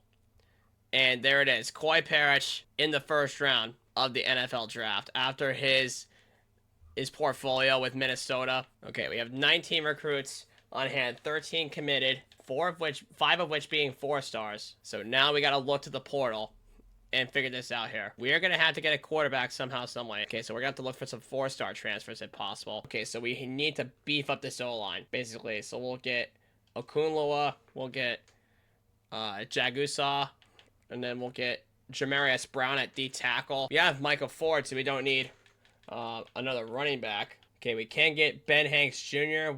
Oh, we could get Mason Heinzschel from Pittsburgh to be our quarterback. He's another pocket passer. We can get Javon Thomas from Texas A&M. We can get... Oh! DJ Walker. We can try and swipe him away from Pittsburgh. And then Chasen Johnson from NC State. We're definitely going to need to shore up this defense somehow. And Harold Duvall, we can try and snag him from Fresno State. And then Caleb Herring, an edge rusher from Tennessee. Chad Woodfork, another edge guy from Iowa State. We're going to need outside linebacker. Oh! Nicholas Clayton from Houston. He was a Wisconsin guy. Wait. Oh, it's Mark Yanachor. That's Max Yanachor's brother from East Carolina, so we can try and stack him. Okay, we can get Kevin Haywood from Bowling Green, and we can also get Jacob Russell. Oh wait, never mind. We can try and get Jesse Perry from Arkansas as a 3-star recruit. So that means we can ditch Haywood, and then we can get a wide receiver. We can get Robbie Washington from Vanderbilt. All right, so we have all the hours assigned to everybody in the portal. So now what we could do is we can put some extra hours on top of our high scores. Okay, so we got all the extra hours on top of our high scores, and we're getting our transfers started for next season as we're going to sim ahead. Man, that was such a brutal loss to Georgia. It even went through the gauntlet of teams just to make it that far in the playoff. Okay, we did get a commit in George Hyde at one of our running backs because we did get the visit set. Okay, so Harold Duvall is 4th now among a lot of things that happened. Okay, we are looking pretty good so far. We have basically 45 to 50 hours across the board with everybody. And we still have 100 hours to get some more stuff done. And the more hours we put on, the quicker we can get our pitches. And the quicker we can get our pitches, the sooner we can get cells out. So it's in past week 2. And we did get Matthew Butler at left edge. Oh, we got another one. David Kozier. Oh, no, we got our quarterback lock us out. So we got Matthew Butler. We got David Kozier. Oh, no, Heinzschel locked us out, unfortunately. Same goes for Javon Thomas. So we got to look through all of our transfers and figure out what we could do here. So we basically need to get cells on everybody. So that's essentially what I'm trying to do here, is trying to commit as much soft cells as I possibly can. Okay, we did a lot of soft cells going up the board. So hopefully they could stay. A whole bunch of them. So we're going to need to get a quarterback because we did lose. Okay, we can now go for either Cornell Jewell. Oh, wait, hold on. That's the prospect list. We need a transfer quarterback. Okay, Jakari Williams from Syracuse is the only one. Okay, there's Dalen Penson from Georgia Tech. There's also LaRue Moreno or John Mitchell.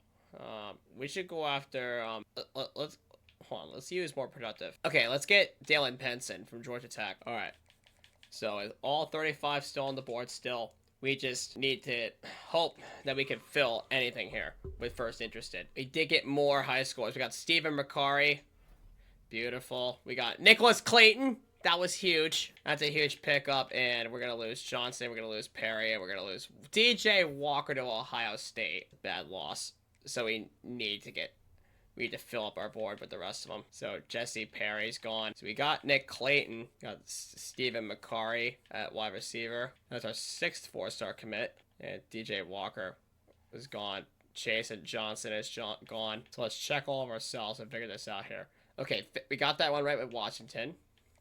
We got the clutch right with Russell.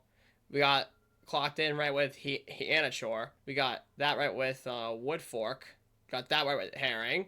We got that right with Duval. Got that one right with Hanks Jr. That one correct with Jamarius Brown. Okay, we're doing good so far. Good. Good. Okay. We got every single one of the cells right. Now we know what we must do. Hard cells. Okay, so we need 3 more targets to go after who we lost. So we need a... Oh, we need 2 tight ends. So we need to get a tight end. Oh, we could have gotten Michael Smith, but the brand exposure deal breaker got us. We had him for James Madison. That really sucks, guys. So at least we can get Henry Gregory. And then we're going to need a center. Okay, that... Yeah, we're going to take Alex Saubert. And, let's go ahead and get a tackle. You can never have too many tackles. Yeah, let's get Kevin Haywood. Yeah, we're going to lose out on Haywood, unfortunately. Because North Carolina. Alright, we need to get tackles. We can get this guy, Tyler Johnson from Auburn. We could try and snag him. Okay, we got Samson Akunlala. Nice. We got Ben Hanks Jr. Absolutely beautiful. We got Jacob Russell, left tackle. Robbie Washington. Kona Swift at running back. That's one of our high schoolers. Danny Ferret at running back. Chakari Williams at quarterback. He's going to be one of our backups. Caleb Herring at right edge. Nice. Mark Kianachor. Henry Gregory at backup tight end. Alex Saubert. We'll take that. Tyler Johnson. And we lost Jamarius Brown. We lost all these guys down here. So we lost Penson to Tennessee. Woodford to Texas. Harold Duval to Oregon. Jamarius Brown to Ohio State. And Charles Jagusa to Missouri. So we had a total of 30 recruits on board. And we walked away with the 18th ranked recruiting class in the entire nation. And we regressed in transfers.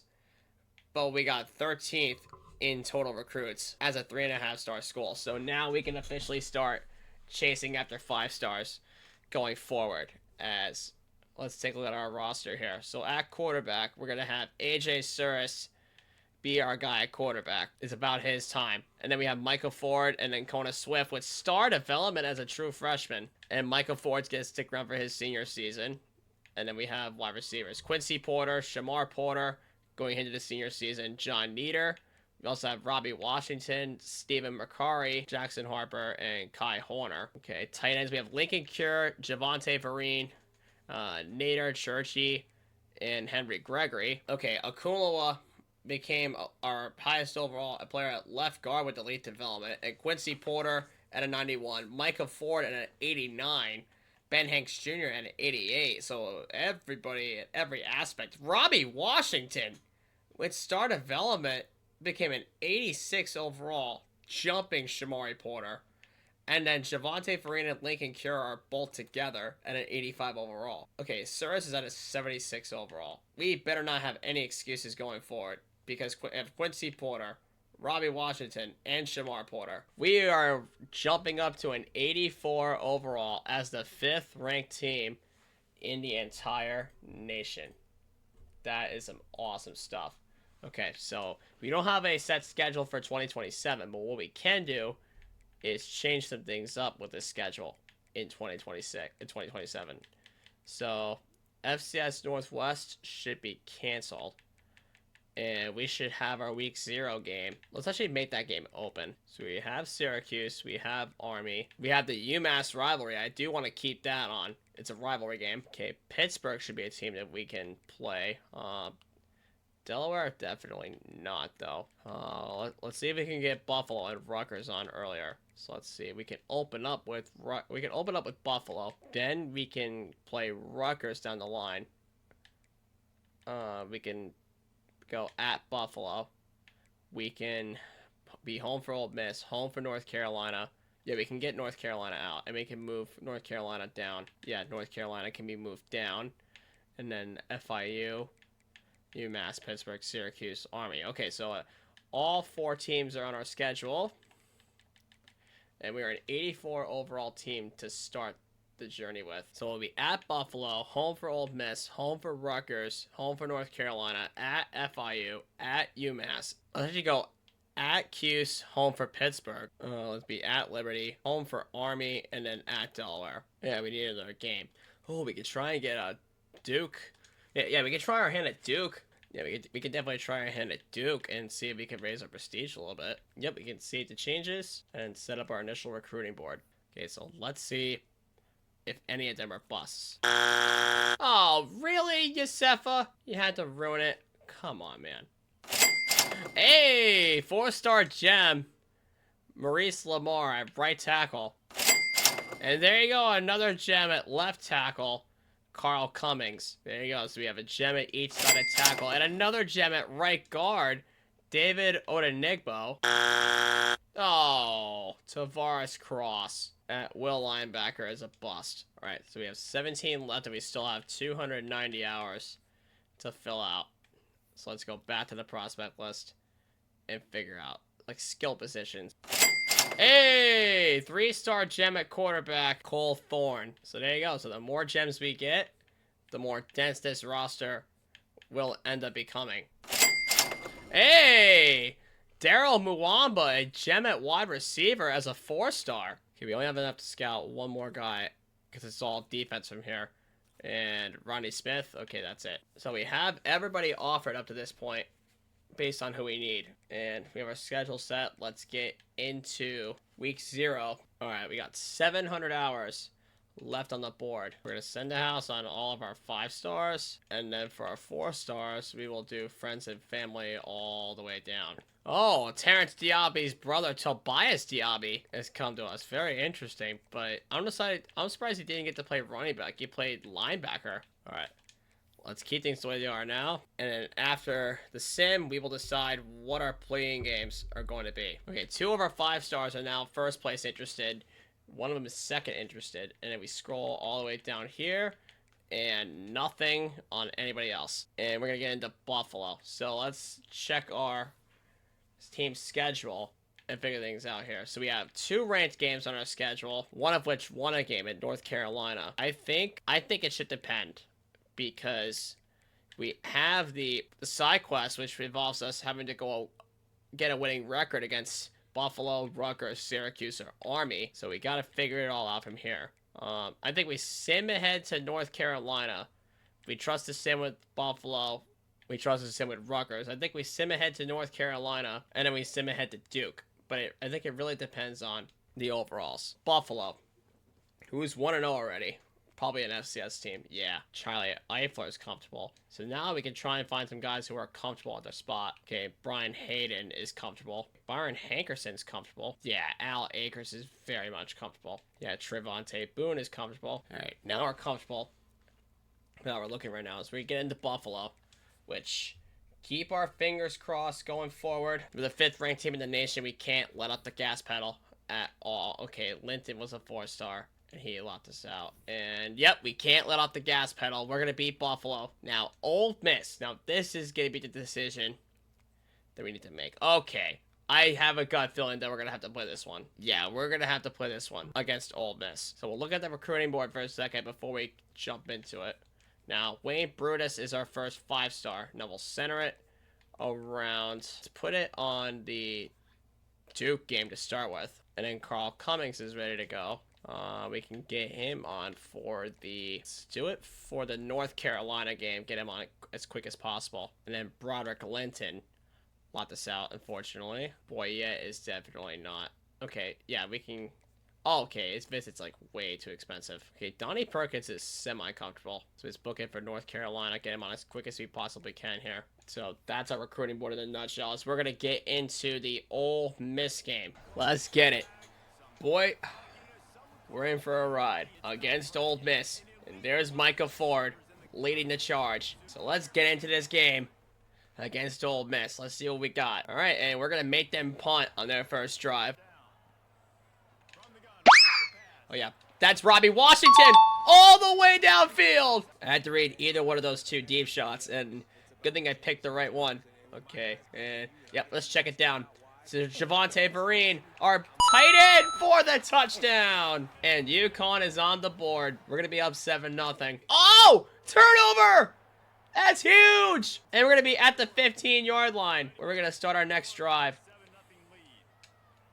Okay, Nope. Yeah, on the very next play. I shouldn't have taken that read, but we're going to make them punt regardless.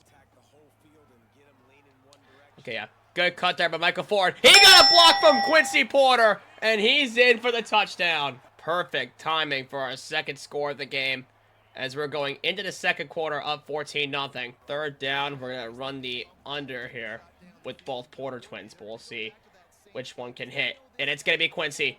Right over the top. Quincy Porter, get out in the open space, bud. You're out. Quincy Porter for the touchdown. 21-0 over Ole Miss. And we're going to keep a hold of the lead. The fact that our defense is able to help us get out against Ole Miss like this. Like, Ole Miss is an SEC team, one of the best in college football. Yet we have a 21-0 lead on them. And our defense is holding out fantastic. Oh, yeah. Michael Ford on the Texas route for a touchdown. We're going to be up 28-0 on Ole Miss. And as long as our defense can keep up, and they most certainly can. We got the ball second, which means we're going to get the ball back and we can extend our lead.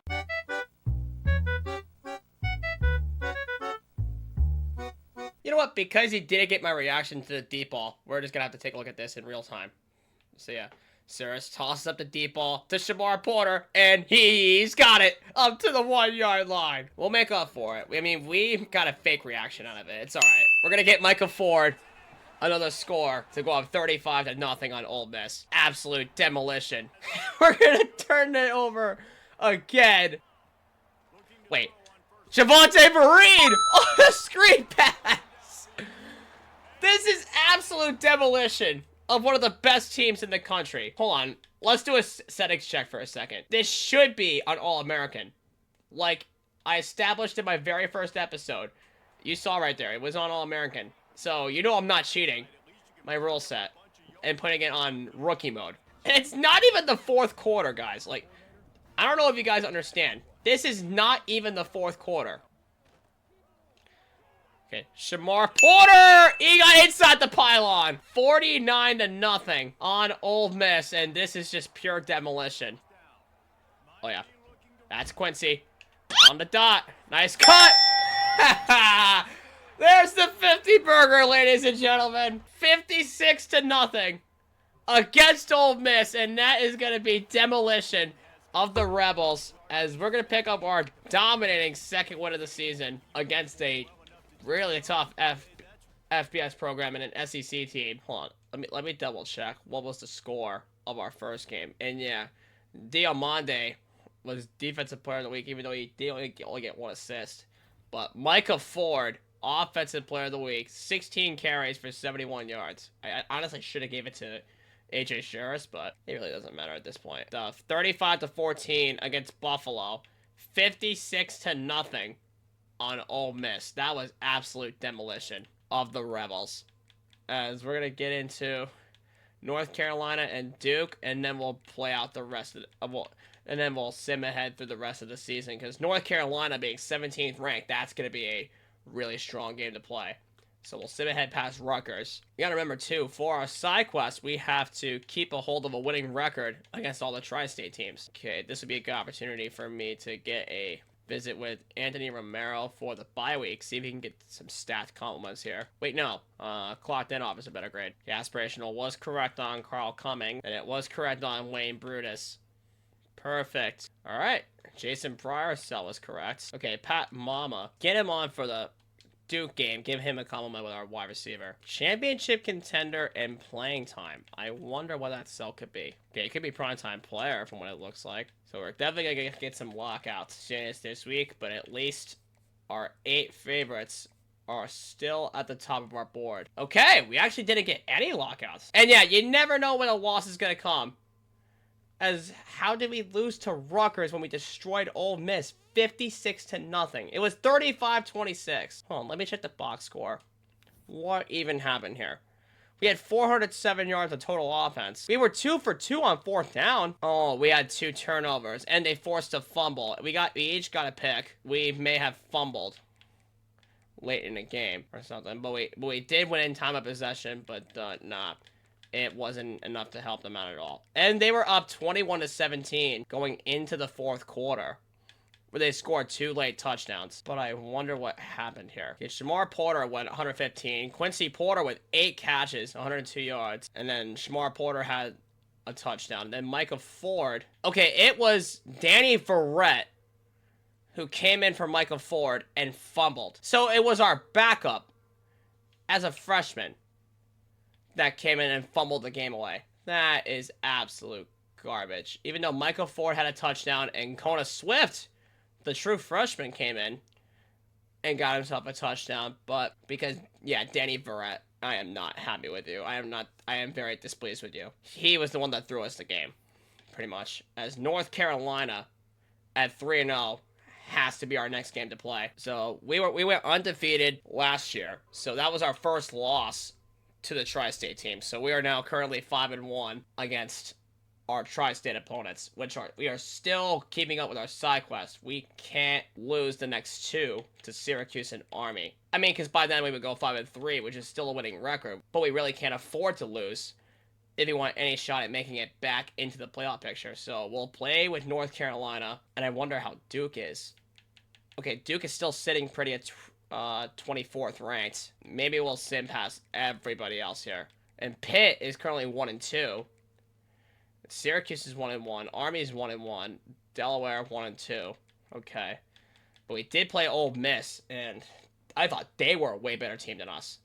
But North Carolina, as a 16th ranked team in the nation, they must have dominated in non-conference play. So we're going to get in. We're going to rep our home alternates here for this game. Let's get into this one. We're definitely going to have to play this game because it is ranked and it has a lot of implications. All right. North Carolina, we need to win this game to get us back in the conversation. Okay, nice. Shamar Porter, give us a proper score. Thank you. We're going to go into the second half up 21-10. And then we're going to get the ball second here in the second half. And that is Javonte Vereen, first down. Okay. Oh. Ooh. Okay, good thing I went possession there. I really thought that the backer would just jump on over Quincy Porter and just make that pick. I don't know why I thought that, but like we were able to pick it up. I mean, we're gonna be up. We're up 21-10 anyway, so we can just kick the field goal and go up by 14. Wait. Oh, the wind! Thank God for the wind! Thank God for the wind! Carrying that ball left. As we're going to go back up 24-10. God, I really thought I shanked that kick, but thank God I was able to have the wing guide the ball. Come on. Come on, Kona, get out. And he's got the first down on that. Beautiful. And we definitely may have injured Peyton Walters on that run.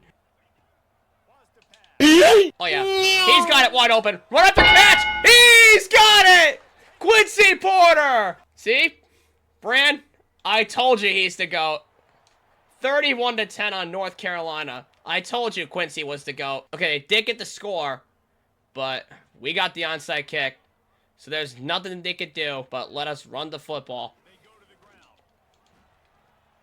Okay, that's their first timeout. Oh, yeah. Danny Verrett, just don't you fumble, and that's going to seal up the game. We're going to take our victory against North Carolina, and that's a first down, and they know it well. We're going to let the clock run out, and we're going to take a 31-17 win over Belichick and the Tar Heels. So we battled through all the adversity and with the injuries, and we took our anger out after the loss against Rutgers, and we're going to get back into contention here, basically. So let's sim ahead and figure out our recruiting situation from here. We're probably going to have some lockouts, but we'll see and figure things out here. Okay, we did get a commit, and it was Carl Cummings, our 4-star left tackle, so we already got a boost in the line. And then Jason Breyer, we lost to Georgia. Okay, we only jumped up 2 ranks to 18 as we're going to get into at FIU. But with that commit, it gave us 230 hours back. We can't get Lamar on for a visit because he only has all competitives. But we're going to sim past FIU and then potentially get to Duke, which, honestly, Duke should be our final playing game, depending on how good everybody's been doing. So let's see. We did beat North Carolina. We did beat Ole Miss. Two very tough teams. So Duke is still ranked. And then nobody else is either. Okay, so... Okay, UMass is 3-1. How did UMass get to 3-1? Damn, they must be pretty good then. Ended up beating Hawaii in week 0. They beat Ball State. They beat Miami.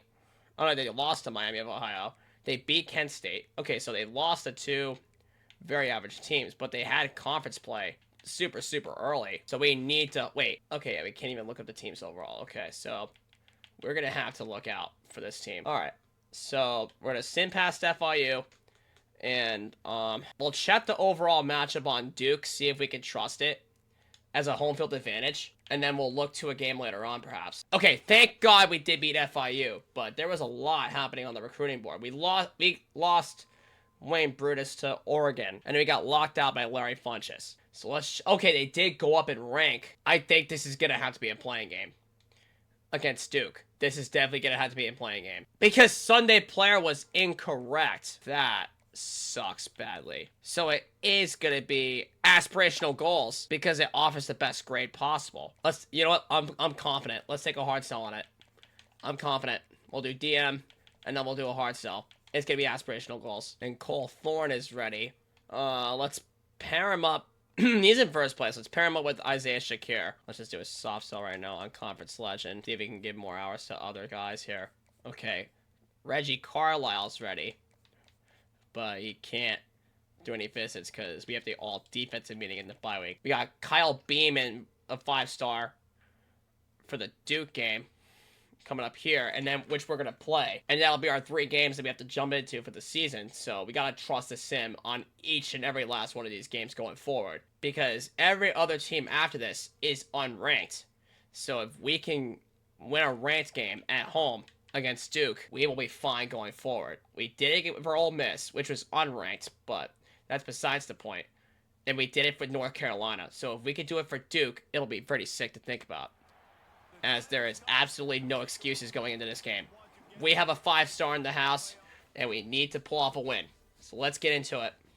And we're going to let them punt their first drive. Second halftime here in UConn. All right, now we can play our real serious football here. Okay, we do have a chance to take the top off of that corner there with Quincy Porter. Depends on the safety. Oh, yeah. We're going to take the top off him. Let's go! Get downfield, buddy! Get off me! Oh, he broke his tackle! He is gone! Touchdown, UConn! Holy shit! I'm telling you, Bran. Quincy Porter's the absolute GOAT. And I'm proving it right here, right now. I think I know what I'm looking for here. We just gotta watch that safety. Okay. There's a second high look, and he just gonna sail the throw.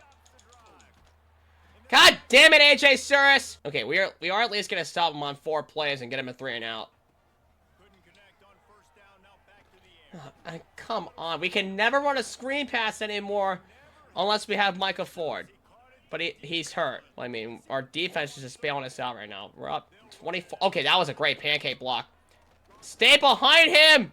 It's 4th and inches! So we're gonna have to go goal line, QB sneak, and we gotta hope that we can plow our way through here. Please. Yes! We got it. Wow. Way to break a tackle, Kona. And he's got 9 yards on that run. We're gonna have 2 streaks. One with Shamar, one with Quincy. We just have to read which one is open. Okay, they played man on Quincy. Okay, that was such a bad ball. He got hit as he threw.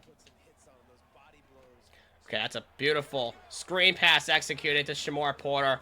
And we just got to keep picking up as many first downs as we can because we are up by 3 scores at this point.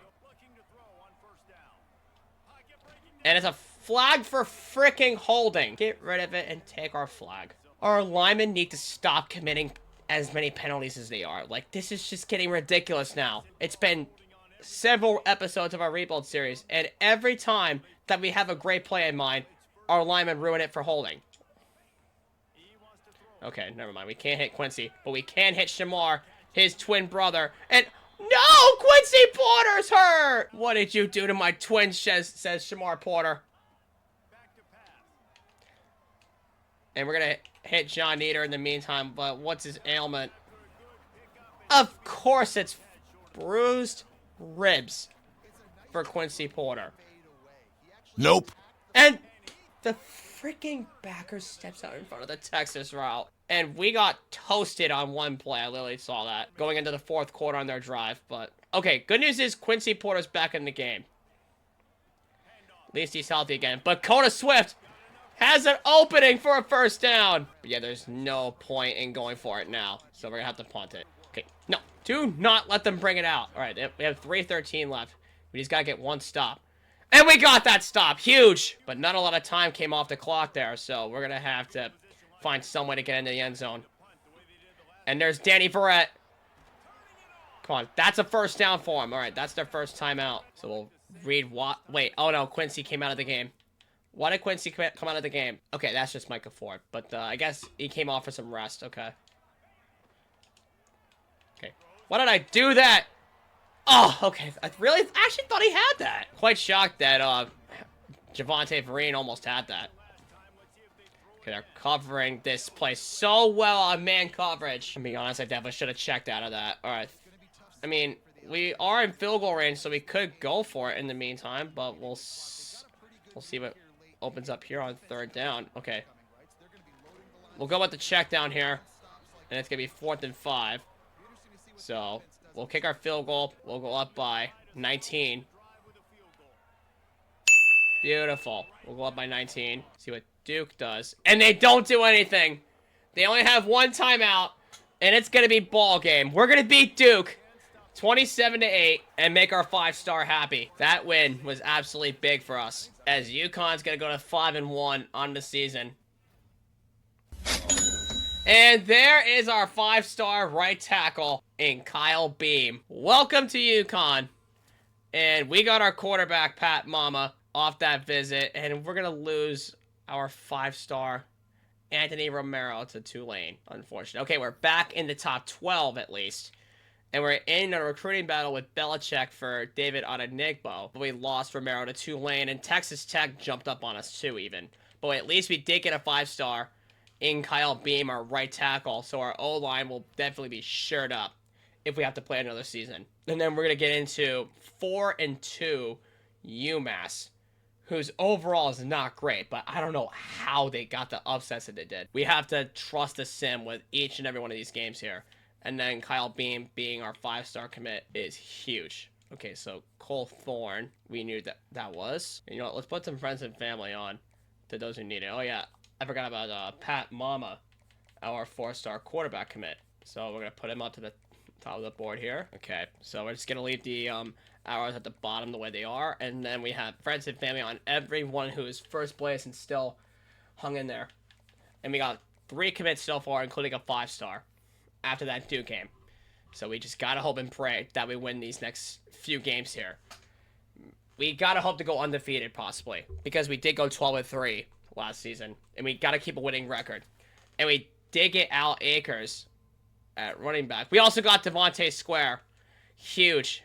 Then we got to commit, and we got a lot of lockouts. What happened? Did we lose? How did we lose to the worst team in college football? 35-20. You really can't be serious right now. We're gonna have to go undefeated in a 5-game stand here. We got to go undefeated. Otherwise, there's no playoff. We lost more and more 4-star talent to lockouts. Unbelievable.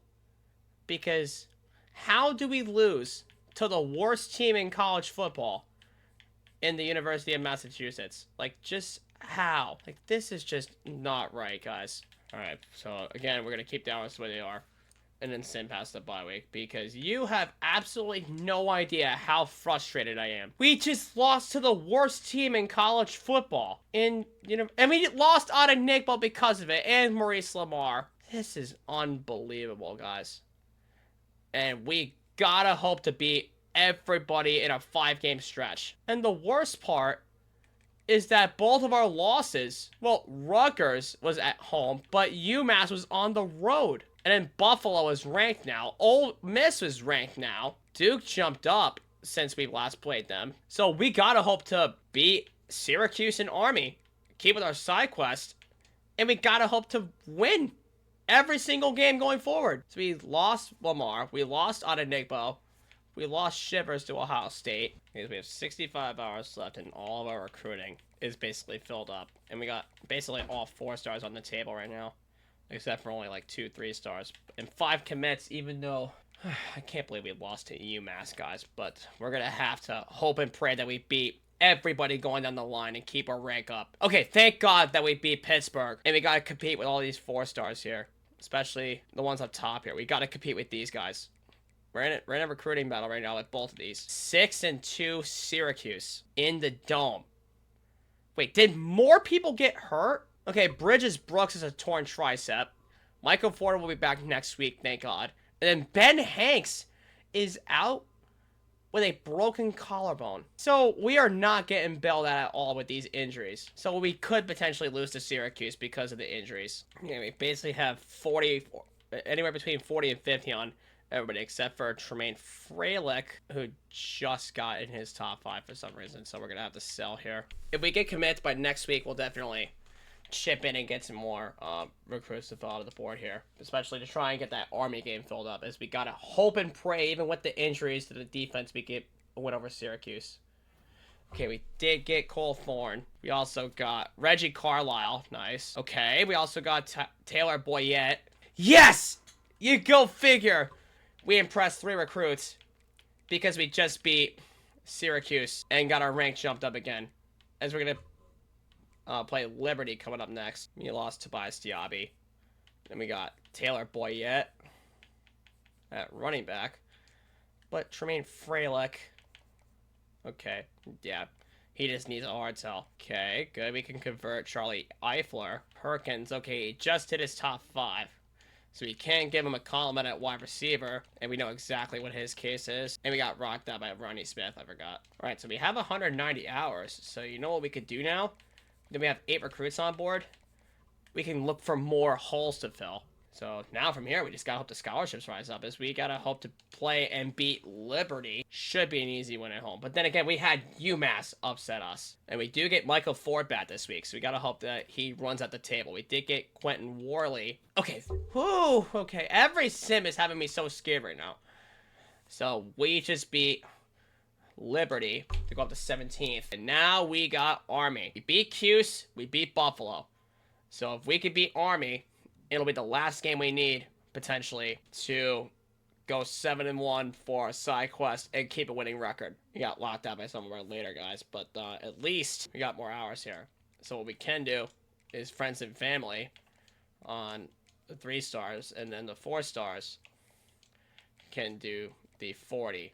And we have 9 commits on the board so far. So Army is definitely going to have to be the team that we have to beat. So we're 2-0 so far through Sims.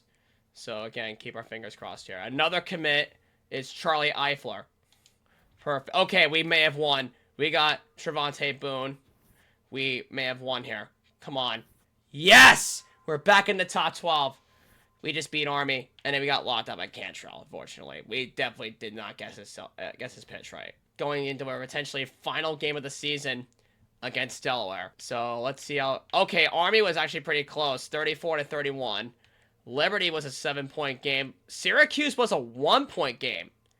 And then Pittsburgh was a 2-point game. So we're actually letting up points on defense due to the injuries. But our offense is stepping it up big time and picking up the wins for us, which is absolutely massive, which is what we needed.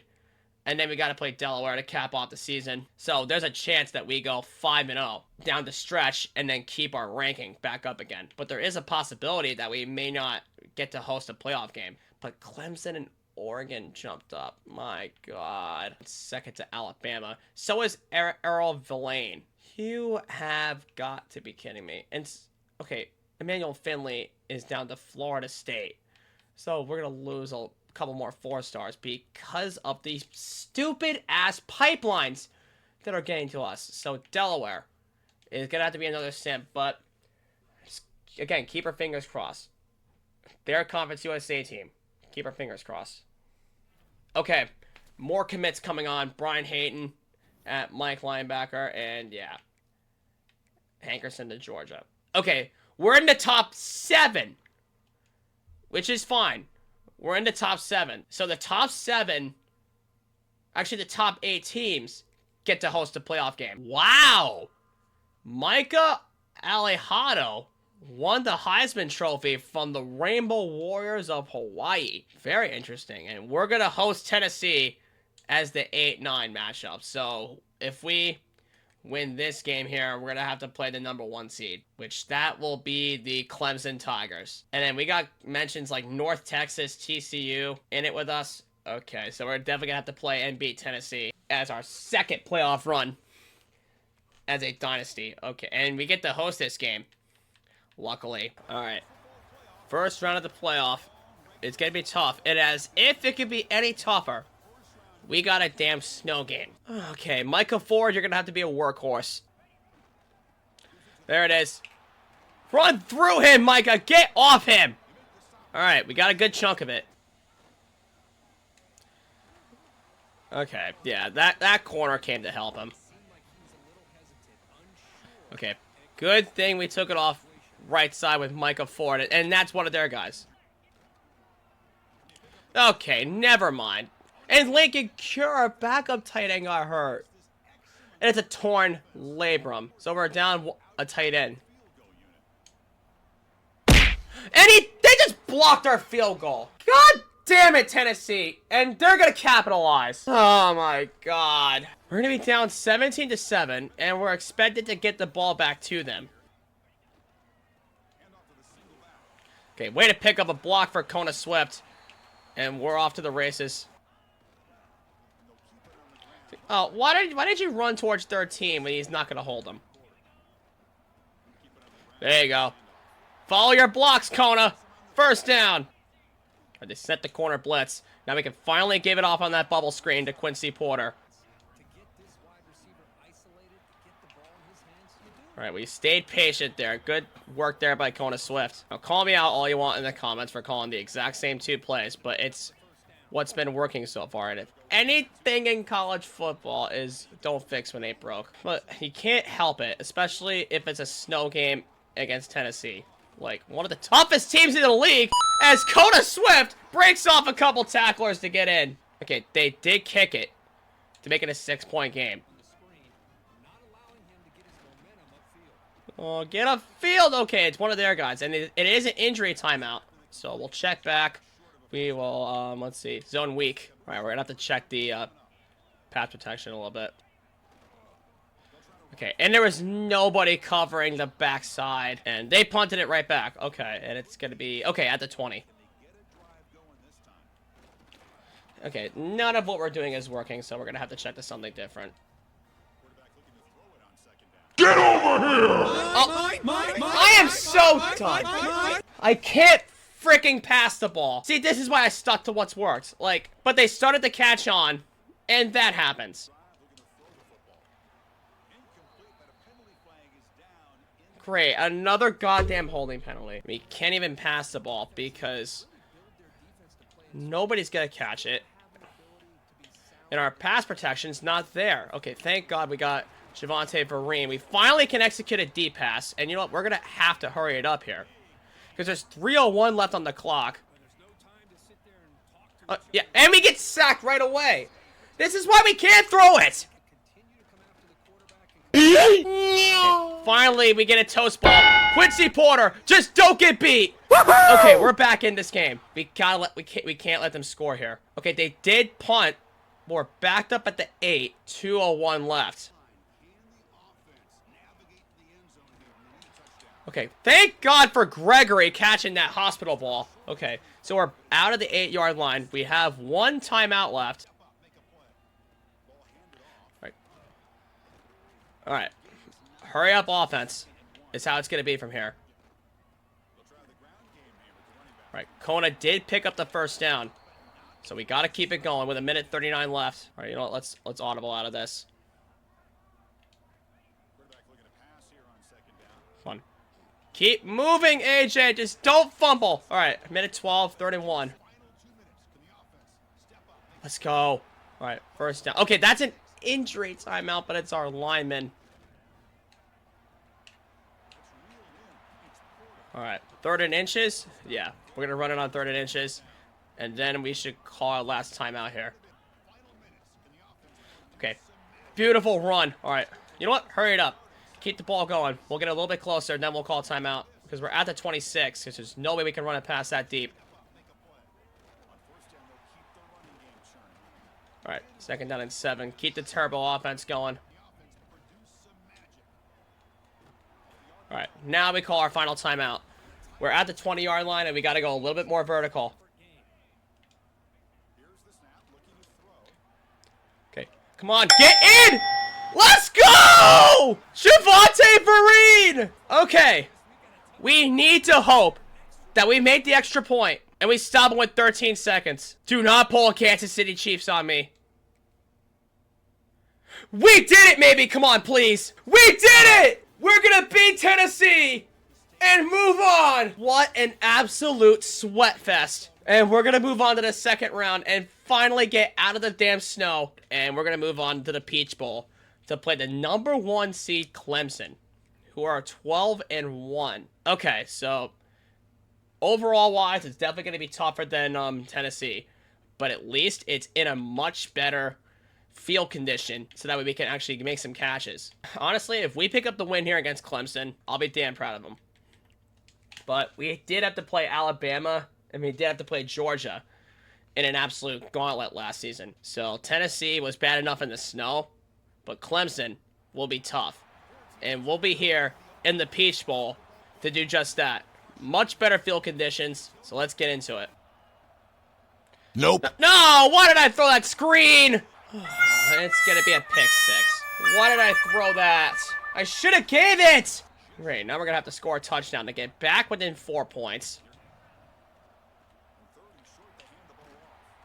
Alright, we're gonna have to keep it going here.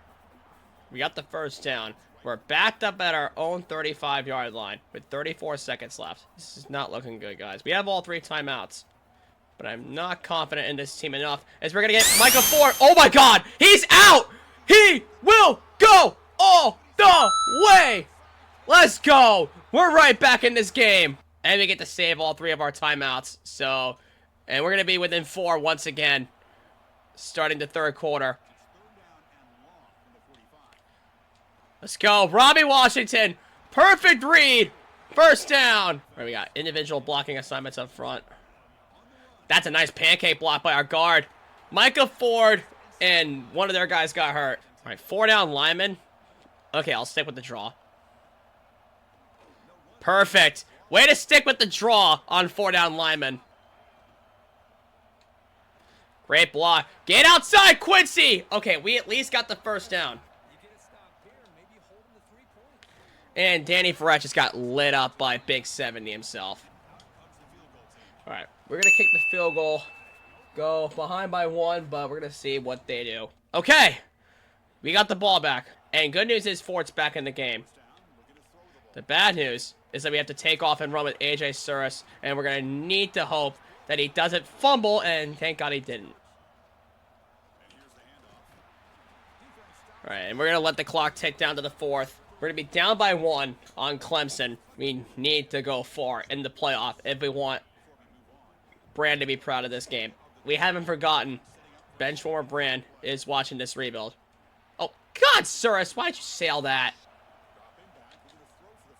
Okay, come on. Porter! He dropped it! Come on! You're known for your deep shots, Quincy! Defense, come on, hold. Thank you! The defense is holding. Okay. So all we need is a field goal. But the problem is, we don't want to run too much time off the clock. Oh, AJ! And here I thought, the last time I used a quarterback named AJ, his throws were so bad. We're going to hit Javante Vereen on the check down. All right, 3rd down. We're running it away from 70. Good thing. And good thing we decided to run away from 70, as Danny Ferret will pick up the 1st down, and then we'll run it to the 2-minute warning. And we are in field goal range, so we can take advantage and use the play clock as much as we can. So good thing is we do have the 1st down, and the blocking assignments are fine. Yeah. Good thing we didn't throw the flat. Danny Ferret! 1st down! And they haven't called a timeout yet. All right. We're going to run the play clock all the way down on the majority of these. We want to be able to kick the field goal and get the win. So we're going to run down the play clock as much as possible. We don't want them to take any timeouts. All right, we got our kick a little bit more centered. That's their first timeout. Good thing we ran down the clock as much as we did. All right, that's their second timeout. And the screen's going to be manned up on Quincy Porter, more than likely. Okay, get off a big 70. All right, that's going to be their final timeout. Okay, we got the field goal. We're up 23-21. All we can hope is to pray. All we can do is pray that the defense can make a stop. They just got the game-winning touchdown.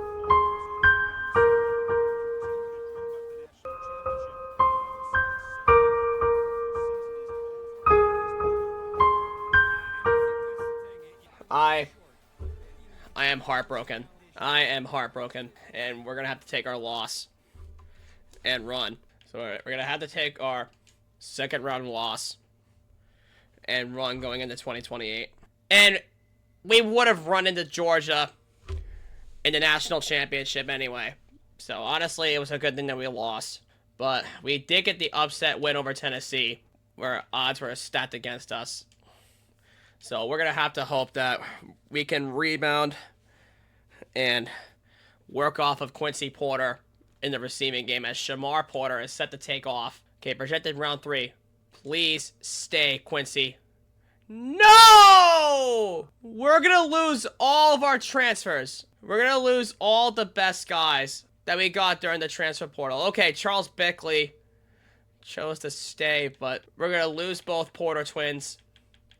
And I get that we have Lincoln Cure for one more season, but we lost both Porter twins. And we lost Michael Ford to graduation. We got Samson Akunlua in the first round, Quincy Porter in the third round, and Micah Ford. I'm proud of him. He went in the 5th round. So we need to get a quarterback that's better than A.J. Suris. Okay, we can get Matthew Tucker from Penn State. Oh! Michael Van Buren Jr. from Alabama. He'll be our best hope here. And then running back to replace Michael Ford. We can get Brian Jackson. Okay, we can also get Brandon Tulis, who had over 1,000 yards. He's basically a Michael Ford replacement. Yeah, we're going to have to get Brandon Tulis. And then we need a Quincy Porter replacement. Okay, Brandon McQueen from Missouri State is going to be a convincing case. But is there any 4-star transfers that we can go after? Okay, there is. Quentin Gibson. Oh, Ashton Bethel Roman from Texas A&M. 37 catches. Okay, yeah. And he's a transfer junior, so we really didn't get that much playing time in him. And then we'll go after all the recommended guys to back us up here. So we can get, okay, Brandon McQueen is a good option. Jobu Kanlawan from Wyoming, we can get that. And then we need a tight end. Okay, Demarius Adams from Ohio State would be a huge pickup. Yeah, we're gonna go after Demarius Adams from Ohio State, and then we could take all the 3-stars that we need. Actually, no, never mind. We don't need to because we need better priorities. Oh, we can get Ben Hanks back. Huge. And then Max Coleman from Bowling Green, we can get him. And then free safeties. Micah Strickland. We can lure him away from Army. That would be massive if we can get him back from Army. And then Cortez Thomas. You know what? Let's take a 3-star to back up Strickland to avoid his playing time concern. Okay, Coach Prestige. Yeah, we can just swipe him away. And then strong safety. Is there a 4-star? No, not on the table. All right, we can have to get a strong safety. You can get Devin Godwin from James Madison, or Raphael Dunn. Let's see who was more productive. Okay, it was Raphael Dunn, so we can take him. And the visit's gonna be cheaper too. Okay, so let's mark some favorites here. We want Michael Van Buren, Ben Hanks. He's definitely gonna be a favorite, and Micah Strickland. He's gonna be a favorite, and obviously the 4-star lineman Zakian Whitsett's gonna be a favorite because we obviously need some stronger protection up front. And you know what? Let's make Brandon Toulis a favorite too, because he's going to be our Michael Ford replacement. Okay, so we can get Chauncey Gooden as a favorite, because obviously our protection on the inside especially is going to have to be replaced. And then we'll favor the other guard too, Cortland Boyette. Oh yeah, we're going to make Ashton Bethel Roman our wide receiver favorite to replace Quincy Porter. And then Demarius Adams is going to have to be our... Oh wait, don't we already have Javonte Vereen from one more season? I'm pretty sure we do. I don't know, we have 445 hours to use on the rest of them, so let's offer each of them going down the line. But we do have our favorites marked that we're going to have to pay attention to. Alright, so we have all of our favorites marked. We have all of our high scores on visits. So at this point, we just got to pray that they all stay. We want Michael Van Buren to lead the charge. Okay, we did get a commit, and that was Emmett Okine at right guard. Okay, we did lose TJ Green, but everybody else stayed in place. Alright, so Michael Van Buren is ready to go. He'll be the compliment. You know, we'll hold off on the visit because he is in first place. And then we'll do DM across the board there. Okay, Bethel Roman is there. Hanks is up. Strickland is ready for a visit. We'll start the defensive meeting in week 4. So it is playing style and coach prestige. So let's get that soft sold because he is in first place. Wait, I know where it is. It is Standard Bearer. And to kind Whitsett's ready, and he'll be a compliment to Michael Van Buren. And then Chauncey Gooden is going to have to be the final compliment to Michael Van Buren. And then we have Cortland Boyette, who is also ready. But I'm going to hold off because he is in first place. And we do have 2 of the pitches set, so we can do a soft sell if we can. Conference Prestige and Coach Prestige. Okay, yeah, it is Standard Bearer. And we ended up losing out on Ben Hanks, who really wanted to get out of there. So good thing we did pick up a corner. No, Van Buren. Wait. The visit influence, right? Oh, aspirational was incorrect. So it is conference legend. Pro potential and playing time. So it's got to be clocked in. So we're going to have to take a guess at his sell at this point and try and get the grades. I think we should do football influencer because that is looking like that has the better grades than any other pitch we had. And unfortunately, we lost out on Ben Hanks. But Micah Strickland is, in fact, still here. But Gooden, really? Aspirational was wrong on Gooden? See, it's going to be Sunday player with him. Okay, we're going to have to book week 4 around Micah Strickland as soon as we possibly can here. Let me know what his case is for Max Coleman. We get Raphael Dunn on board for Coach Prestige. We lost Max Coleman. We lost Adams, but I'm pretty sure we did get most of these pitches right for the most part. We did get first on Van Buren, but Bethel Roman, the playing time? Who do you think is going to take over for playing time? He got locked out by Max Coleman, too. And Jason Dennis needs to be the final compliment for week 4. So we can secure Micah Strickland.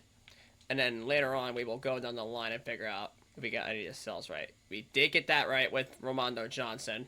We got it right with Bryce Davis, so we need to take advantage of a cell. But Penn State is looking like they're gonna jump up, along with North Carolina and Alabama. So we need to get this done here. Jace Clarizio is an East-West playmaker, so we could get Jace Clarizio. We are gonna need another tight end to get in with Lincoln Cure because we did lose our guy, Demarius Adams. And good thing JT Taggart is also a vertical threat. Oh, but Eli Johnson was more productive. Okay, so you know what? We'll get Eli Johnson and take a chance at competing with Buffalo with these offers. Is there a 4-star? There is. Wait, he has no offers. Okay, we can try and swipe Austin Leafried. And yet he has no other offers, so we can send the house. And then Stingley has no offers, but we are first interested. So we could do this on Melvin Stingley and then DJ Kelly. It's not looking like we're gonna get Bryce Davis because of these freaking pipelines with Penn State. So we're gonna have to bow out on Bryce Davis. Okay, so it looks like everybody's in first place. We're in a recruiting battle right now with Michael Van Buren, so we just need to hope that we don't lose him to North Carolina. Otherwise, we're gonna have to start with Pat Mama as our quarterback. Or AJ Suris, depending on who's there. But we're going to have to look for an edge guy. I think we're going to be fine right now. So let's sim ahead and figure out who we ended up getting. We gotta hope for Michael Van Buren, obviously, because if we get him, he is gonna be our quarterback. So let's see. We got Micah Strickland to be our free safety. We got Chauncey Gooden. The huge boost to the line. We got Cortland Boyette on his other side. Brandon McQueen at wide receiver. Jabu Okanlawan. Okay.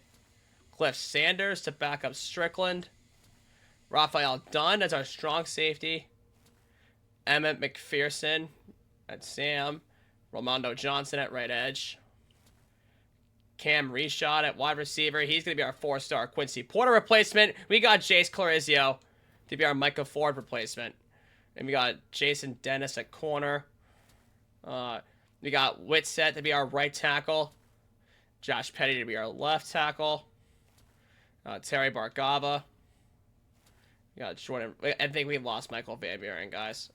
I think North Carolina bested us. We got Liv Freed to be our center. So our offensive line is basically stacked at this point. We got DJ Kelly at corner. Yeah, we definitely lost Michael Van Buren to North Carolina. That's tough. We lost Van Buren to North Carolina. Yeah, the week 4 visit definitely got him. And we got locked up. Eli Johnson, no. And then we lost Stingley. So we got 32 recruits in total. What's our recruiting class going to look like? We're the 11th best in the nation. 1 5-star, 15 4-stars, 16 3-stars. But what's our transfer class? We got the 2nd best transfer class in the entire nation. That is huge. We got the 2nd best transfer class, and we got the 12th best high school recruits class, which adds up to be the 11th best recruiting class in the entire nation. And we are still a 3.5-star school. So Lincoln Cure is going to be our starting tight end for his senior season, which is amazing, at an 86 overall. So we got Pat Mama with star development at quarterback with AJ Suris, and then Charles Bakley and Cole Thorne as freshmen. Oh, with freshman star development. Okay, so both quarterbacks have star development. And then AJ Suris is going to be our starter. And then Jace Clarizio will be our starting running back, with Kona Swift having star development, backing him up. And then Taylor Boyette and Danny Verrett, who actually got All-American. That's interesting. And then Kona Swift ended up getting All-American. Fullback stayed the same. Wide receivers. So we have Stephen McCarry, Brandon McQueen, Trevante Boone, and Jabu Okunlawan. Okay, McCarry has normal. McQueen has normal. Okay, but Okanlawan has impact in his sophomore year. And then Reshad has impact as a freshman. Tight ends, Lincoln Cure. Okay, our punter has become our highest overall at an 88 overall. But what's our quarterback? Okay, our quarterback is still going to be AJ Suris at an 80 overall. And then running backs, we have Jace Clarizio. Kona Swift is still behind him. He's going to go in rotation with him. And he'll be in tandem with him. And then fullback. Wide receivers. Brandon McQueen has become our wide receiver 1 behind Stephen McCarry. And then tight ends, we have Lincoln Cure sitting at an 88, so he'll be our top weapon. So let's find out how we did. Did we jump up from an 84 overall? We did. We jumped up as an 89 overall. If you could jump up at least 5 to 10 overalls every single season, you know you're doing good with a rebuild. Remember, we started out as a 69 overall, and then we jumped up to an 89 in 3 seasons. So we got Buffalo, we got Syracuse. Ole Miss is down below. Tulane is down below. I think we should kick out South Florida and put in another top 25 team that we can actually try and win against. Okay, BYU is looking like a team that we could beat. So we'll be home for that one. And then FIU, Wake Forest. If we could get, what's it called? A side quest game in right away. That'd be pretty sick. We can get Rutgers right away. We'll be at Shai Stadium for Rutgers. And then, Forest. We got Buffalo, so we need Army in here somehow. We'll put Indiana in here as another top 25 game. The FCS game at Rice will be home for Buffalo. We'll be at Cuse, and then we need to put Army in here somewhere.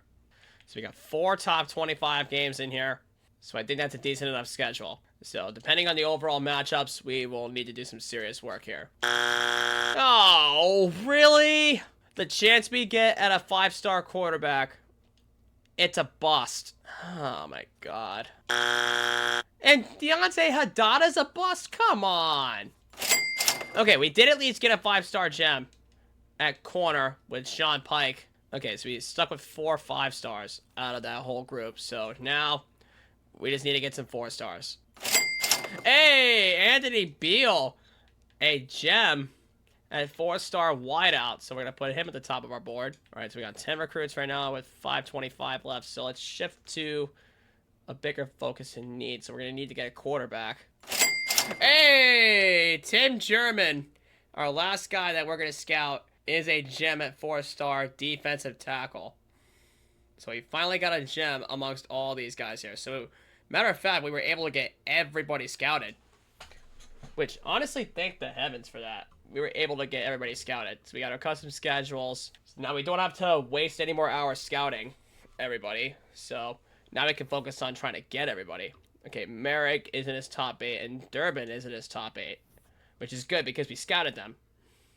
So we're going to use the bye week to shore up all of our recruits with 700 hours. So let's go by interest rates.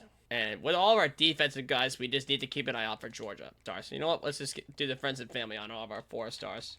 Yeah, it looks like no lockouts happened, which is a good thing. Okay, BYU, the first game of the season at home. And it looks like this is very winnable. I mean, I hate to sim past a top 25 game. But, you know what? I feel like we need to make an impression with this new team. Oh, wait. I didn't want to sim. Okay, recruiting. Yeah, and we got...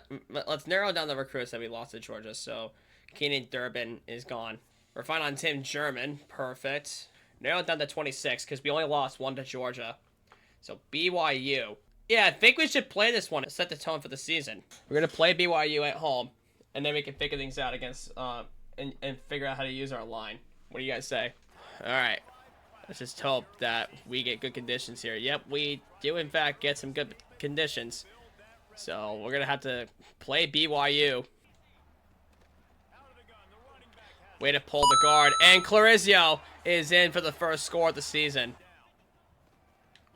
Yep, Makari! Touchdown! Okay, yeah, we'll just let the clock tick to end the first half.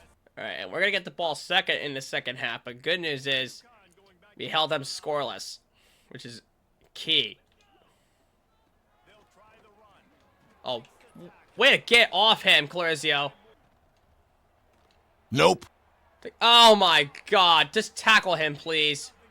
Why did I even throw that if that corner was going to collapse down? Okay, and they finally got on the board.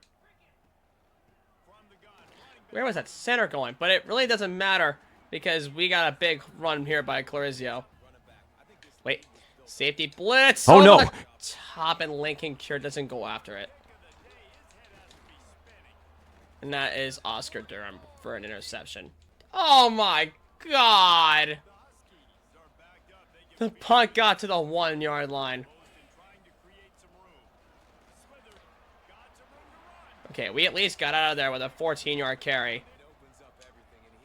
All right, come on. Get upfield, all reliable. Oh, okay. Thank God the backer didn't turn around. Get over here! Yeah, they sent everybody, and they ran zone. They played man coverage on Brendan McQueen. Okay, way to get a turnover. Okay, no, why? Oscar Durham has his second pick of the game. Oh, wow, that was huge. That was huge by our defense to come away with that. Okay, way to make that catch. Okay, Lawan, and he got dragged down. All right, we'll kick the field goal, and we'll go up 20-7, and we'll let the defense work. Okay, that is actually big with 28 seconds, but they have all 3 timeouts. We can't get tackled behind the line at all for our safety. We just can't. And luckily for Jace Clarizio, he was able to get the blocks, and it's over. I don't know why they're still finding me. They're down 13 points. And my running game has been basically unstoppable at this point with Jace Clarizio. And it's going to be all over from here. We're going to kneel the football, and we're going to beat BYU in a huge top 25 game, 20-7. And no lockouts. But Dante Abreu is in first place, as we're going to get into our first game for our side quest, which is going to be Rutgers. At Shai Stadium, too. Now, we did lose to this team last year, and it ended up being an absolute fluke. Okay, Carl Barnhart's more comfortable, so we can take the hours off of him. And then Dwayne Cunningham's more comfortable. Okay, so now we can pay attention to the guys who are down below us. You know what? We should get him on for the... Okay, he doesn't have any more visits, and Oregon and Washington are on him, so we should get him on for the Tulane game. It'll be a top 25 game to play. So I think we'll sim ahead past... Rutgers is actually 2-0. I gotta look this up. Who did they beat? Okay, yeah, that's fair. Kent State, and then the FCS game. They blew them out 49-7. And they beat Kent State. Rutgers is 75, so... And we are at their home stadium. So we gotta do something. We gotta keep our fingers crossed. And hope that we win, because we're only allowed to jump into 3 games this season. And a win against Indiana would actually help out our scheme guru a bit here. And we lost again! What on earth is with Rutgers? 17-10. You really can't be serious right now. We lost to Rutgers for a second time in a row. And then we gotta play Indiana. Honestly, it's beyond me. Alright, so we got some visits on tap, and we will book one of them for the, you know what? We'll book it for the Army game because we have a side quest game there. And then Austin Merrick is ready to go. And then Cortez Brent is ready to go. But the problem is we need to take all of his hours off. Okay, yeah, Tim German is pretty comfortable, so we'll take the hours off of him. And then Kamani Moore is more comfortable in Alabama. It seems like Alabama's not really doing anything, even though he did offer him. So we're going to pull from him for a minute. We're going to play Indiana, another top 25 game. Again, they are very evenly matched too, but we are obviously the way better overall. So we're gonna have to figure this out here, and then we're gonna have to beat Indiana and figure out if we can get Scheme Guru. As we're gonna go ahead and play Indiana, and it is gonna be a primetime night game. So this should be fun here. I still can't believe we lost again to Rutgers. Like, what about Rutgers makes us that we lose in this sim? It's basically like Georgia State with some of our other rebuilds that we've done. At least it's not Jace Clarizio, but hold on. Is there any injuries? Is that why we've lost to Rutgers? Okay, there wasn't any injuries. It was just all... It was a bullshit defensive drive. Oh, Lincoln Cure is going to be wide open. Get out in the open space! Oh, but he got tackled from behind. We can't forget about the all-reliable at all throughout the rest of the season.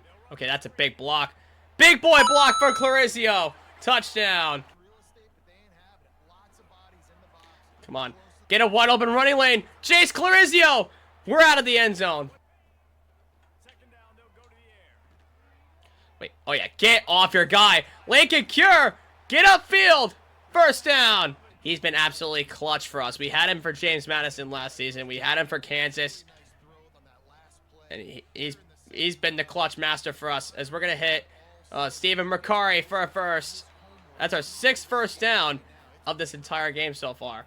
Let's actually put McQueen on the post, and then we'll put O'Canlawan sitting on a corner. We can match them up real quick. Oh, I really thought I had O'Canlawan. But wait, does he have the leg for a 55-yarder? We will see. Okay, thank God it wasn't blocked, but is it good? Wait, flag! Roughing the kicker, right? Okay, it is roughing the kicker, but was it good? It was good. But we're going to accept the penalty. Okay, so now I know that we have the leg for a 55-yarder. That gave me a huge loophole. So if we have to kick a 55-yarder in a dome setting, we're going to make it regardless. Okay, that's a pretty good cut. And way to plunge forward for a touchdown. That's his 2nd. Oh, way to go over him. Brandon McQueen. Get to the outside, bud. Way to come back from the 8. What? They can... Come on! Why'd you sell that? Ah, God damn it, AJ. Alright, our defense came through at least, but I swear to God, Cyrus, if you sail another pass, I'm going to lose my mind. It's like he can only throw check down passes that's accurately, like screen passes or like crossing routes, but like we can't even throw a deep shot correctly. Okay, never mind on that screen pass.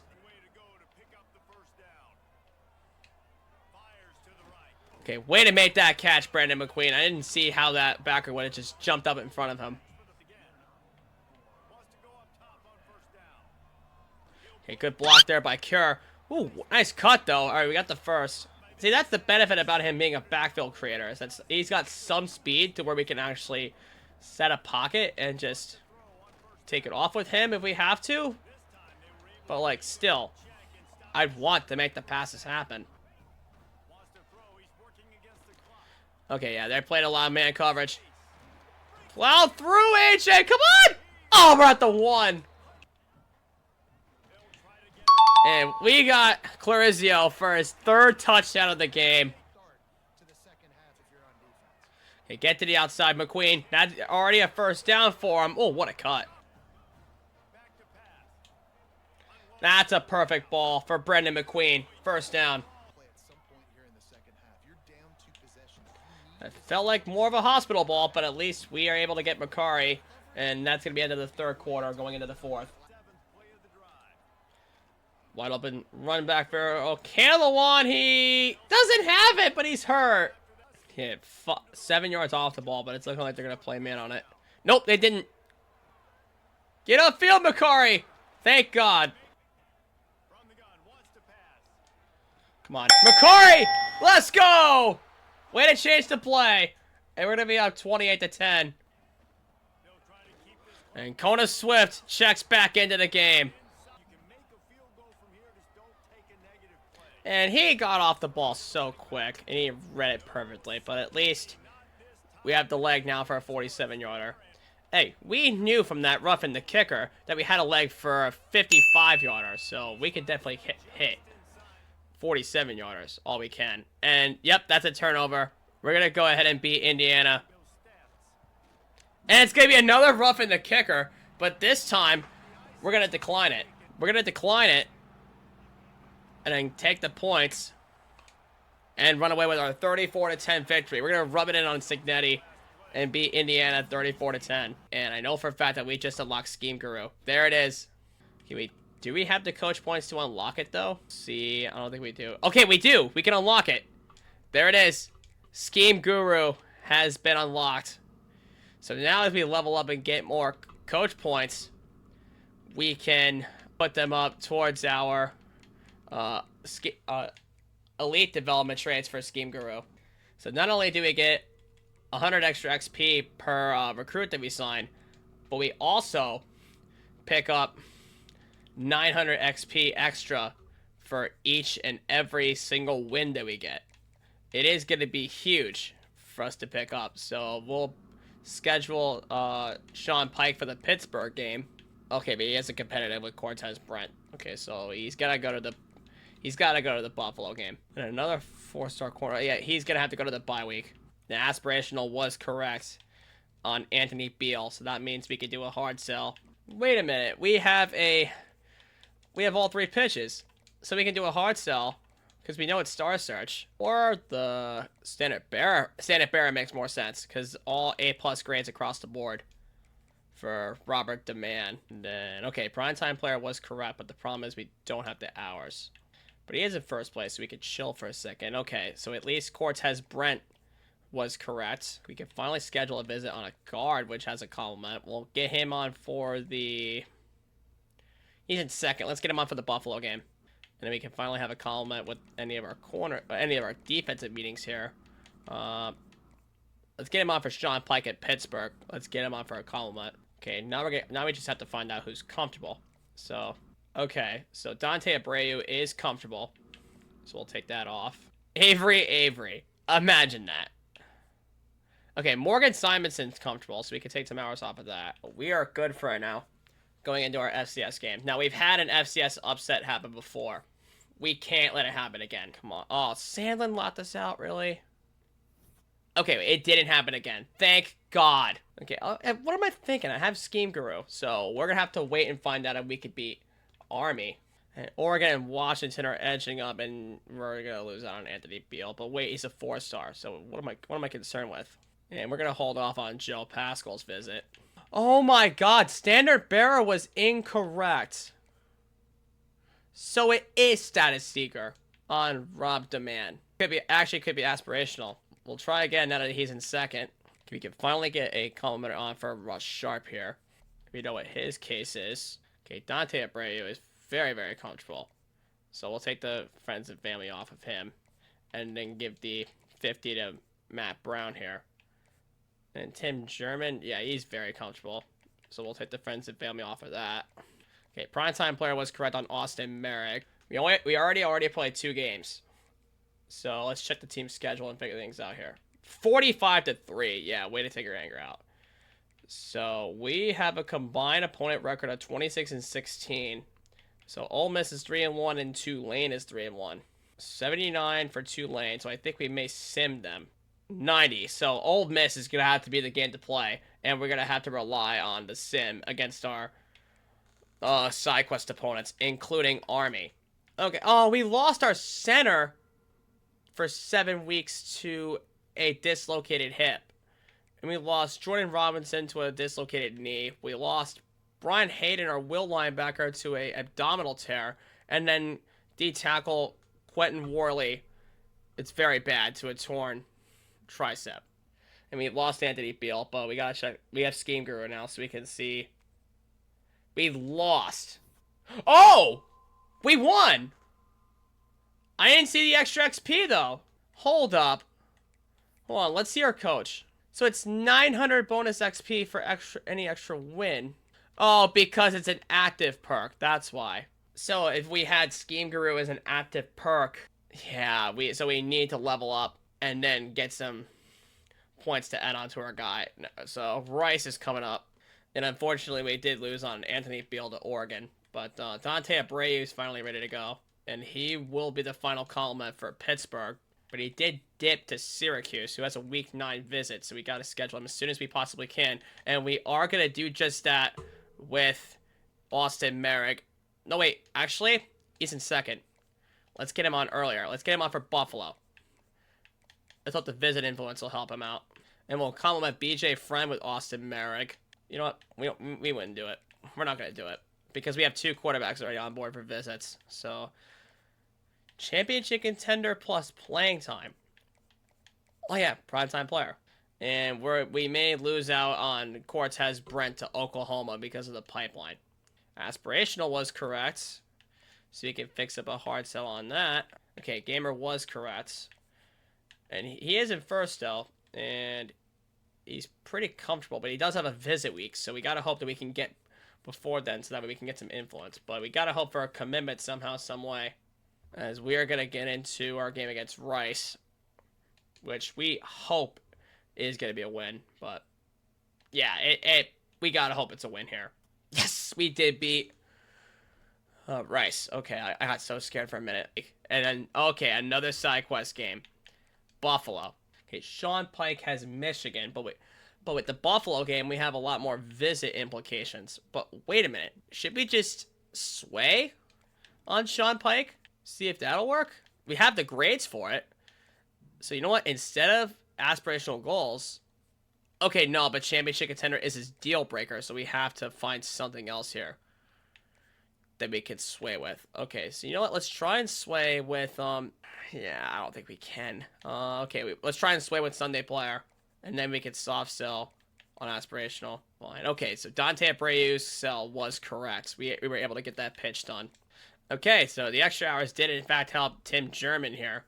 And we can't schedule any more visits with Tim German here. So let's take all 55 hours and run away. But the star search, why did he drop? Okay, Penn State. And he has a competitive with BJ Friend, which doesn't help. So we're going to have to sway perhaps with the primetime player as his pitch.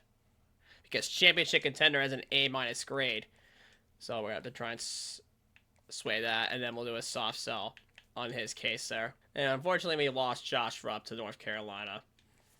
It's unfortunate, but he was... to be fair, though, he was a 4-star.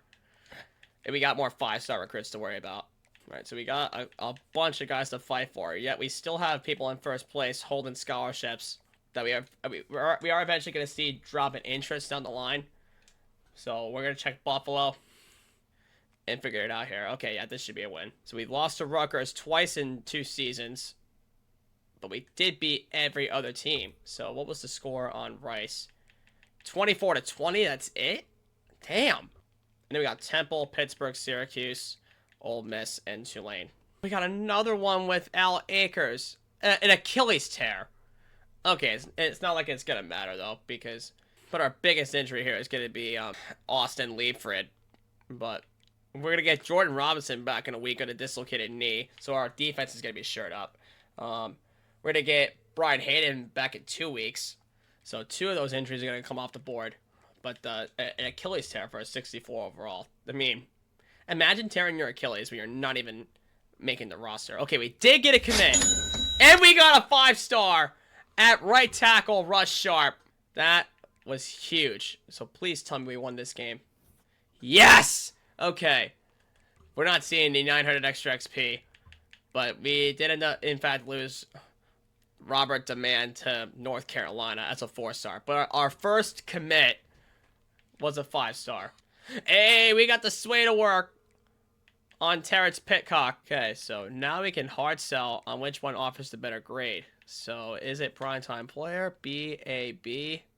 Because of that A+ on proximity to home. But you know what? Let's actually convince him that we're a championship contender. Let's actually hard sell on primetime player. And then DM there. Oh, but the sway failed on Sean Pike. That's why. Okay, so we had to hard sell on aspirational. And then, oh, Michigan. He's going to commit to Michigan more than likely. Okay, we're finally starting to get drop downs on some of our guys here. So now what we can do, let's actually pay attention to them a lot more. So we'll send the house on these 2. Get them back interested. Another commit, and it is Joe Pascal. Oh, another one. Mike Sorrow, so we got a quarterback. Another one. Austin Merrick, so we got 2 quarterbacks. And we lost Pitcock and we lost Pike. But please tell me we won. There we go. We're back in the top 5. Okay, AJ Surratt, 14 touchdowns to 9 picks. But let's see, rushing. Jace Clarizio has almost 1,000 yards with 4 games left. And then Kona Swift checks in for 180 yards. So let's see the receiving stats real quick. Jabu Okanlawan is our leading receiver, 501 yards. But everybody's basically done their share in all 8 games played. And then Lincoln Kira has 30 catches for 369 yards at tight end. But Takayan Whitsett is not liking our playing style. But he's going to graduate anyway. But Josh Petty is actually doing pretty well with 8 games played and 552 snaps, only allowing 1 sack. Okay, so not everybody else has allowed many sacks except for Whitsett. Really, but he's going to graduate anyway as a senior. Now we're going into the bye week. We did get a 4-star, including 2 quarterbacks. So we're going to have a QB battle here. Alongside Russ Sharp, who's going to be our 5-star. But we lost Pitcock to Penn State. We're in a recruiting battle with Notre Dame for Larry Gore. So we got to do anything we can here. What's his deal breaker? Okay, pro potential. So anything with pro potential that we could soft sell on. Okay, so we could sway. We could sway perhaps Sunday Player because it has pro potential and has the better grades. And then we will soft sell on, who is it? Gamer? Yeah. And then Kamani Moore's ready to go for a visit. Okay, we have all these extra recruits here who are first interested, but still need hours. So, you know what? Since they're holding first place, okay, he's comfortable, so he can get friends and family. He's comfortable, so same thing. He's definitely very comfortable. Yep. And with 55 hours, honestly, anything can happen. We have hours on basically everybody. We have 4 commits, including a 5-star. So all we can do is hope we get past the bye week with some extra commits. And there we go. We got another commit. And it is a 5-star corner with Matt Brown. Beautiful. And we got another one with Tim German to shore up our D tackle room. We got Avery at strong safety. Beautiful. And everybody's in first place right now coming out of the bye week, which is huge. And we're in the top 3 teams in the nation as we get into Pittsburgh. And Matt Brown will go up here. German will go up here. Hey, we got the sway to work. That's huge. We got the sway to work on Larry Gore. That is absolutely huge, but Notre Dame has the visit week, so we gotta... Okay, what was it? Sway on Sunday player. Okay, yeah, aspirational was wrong on Kamani Moore, but he's still in his top 5, so we still have a chance, and plus we have the visit scheduled. So if it's not aspirational, it's gotta be status seeker. Oh yeah, I forgot we have Avery at the top here. So we have 7 commits. One of our favorites is still left, and it is a 5-star. And, okay, we still have to match LSU, because it is week 10, and we have the Pittsburgh game coming up. So if we win, it'll be a massive hit. And matter of fact, we are actually doing very solid in terms of recruiting. We have 150 hours left to use on a majority of guys here. Okay, let's see Pittsburgh. Okay, so we kind of do have the edge here with Pittsburgh. But, again, just keep our fingers crossed. If we win, it would be a massive hit. We could get a couple commits right here if we win here. Okay, we got Zach Kiki at quarterback. We ended up losing Gore. Did we lose the game? That's why. We lost to Pittsburgh. We lost by a game-winning field goal, 20-17. That sucks. Okay, yeah, we're definitely going to have to play Ole Miss because Tulane dropped out of the rankings and Ole Miss is still in the top 15. So we're definitely going to have to play Ole Miss. And then Syracuse is coming up in the Dome. Okay, we can't take a loss to Syracuse if we want any chance of making the playoff. So we got another quarterback in Zach Kiki. So we got all 3 quarterbacks scheduled. But we lost out on Larry Gore. Okay, let's actually get the tackle in on the last visit for Tulane. It would make much more sense that way. So we can't do any more visits. So all we could do from here is pitches. Okay, so he's a right edge. We do get an extra 15 hours on him. Oh, why did I do that? Wait! Carl Bernhardt has 60 hours. So what we could do, if we decide to sway... Nah, we'll wait to sway until we get some more hours on him here. Wait. We could do this and that. We can get more actions. Okay, so we have 60 hours on Carl Bernhardt. And we have our 5-star still intact with the visit week, and we ended up losing that game. I mean, it didn't lose anything because of the premise that it was a close game. So we just gotta hope that not LSU nor Michigan jump up on him. That way we can get a commit on him. Okay, we got another commit, and it is our 5-star, Dante Abreu. Okay, that is perfect for me. Please tell me we won. Are you serious? What happened here? 45-28? Did our defense get hurt a lot? No, they didn't. That doesn't make sense. So now we gotta play Ole Miss, which is a very even matchup. I can't freaking believe that. That is very, very frustrating. Okay, aspirational was incorrect on Cherador. So if it's not aspirational, it's gotta be a status seeker. Georgia versus center is very concerning for me. So we should... Okay, Alabama may jump up this week because of the visit. So we could just try and sway away on anything. What's Steelbreaker? It is conference prestige. Okay, so we could try and sway something else. So it has to have conference prestige in there. Okay, I don't like that D grade on standard bearer, though. Nah, we really can't sway anything. Okay, that Penn State game is really gonna mess things up for our receiver, BJ Friend here. Because he's got the visit this week, and we have to win to keep the influence. So we're gonna have to play and beat Ole Miss. Otherwise, this is not gonna be it. And it's on their turf as well, so we have to play and beat them. Alright, we're traveling to Ole Miss. We have to win this game to keep in playoff contention. I don't care what happens. We need to win this game. As they're going to punt to kick things off. Okay, now we can't have any more like fluky passes like that. Oh yeah, they played man up. AJ Surratt, he's going to run in for the touchdown. Come on, get through. Yes, we got it. Oh, turnover! That was huge! We can't forget about that running game. H.A. Cyrus is in once again. Okay, they did end up scoring on a long pass, I guess we just let up. But hey, we got the ball back. We can now do our thing with the football. Oh, yeah. No! And he's hurt. We won't know until we kick this field goal and go up by 17 points unless we shank it. I can't believe we just shanked that. And then they have the energy. Unless they punt. The minute 58 left. Okay, good news is Cyrus is back in the game. It was definitely something minor. Oh, way to push him over. It's a big block by 56. Oh, yeah. Let's go, AJ. Nice. Oh, come on. Let's go. Way to hesitate on that run back. First down. Way to fake it out. And we are, in fact, in field goal range. So all we want to do is just extend the lead. Okay, Claricio checked back in as a slot receiver. Come on, just don't get sacked. Nice. That's a wide open lane. AJ Cyrus. First down and goal. All right, they have a more spread out formation on defense. But we are running goal line form. So the blocking scheme's going to have to come up eventually. Okay, and that's going to be the end of the third quarter, so we're going to kick off the fourth with a field goal attempt. Oh, come on! Really? The stadium pulse killed me. Really? It's a beautiful ball. That's O'Canlawan for a first down.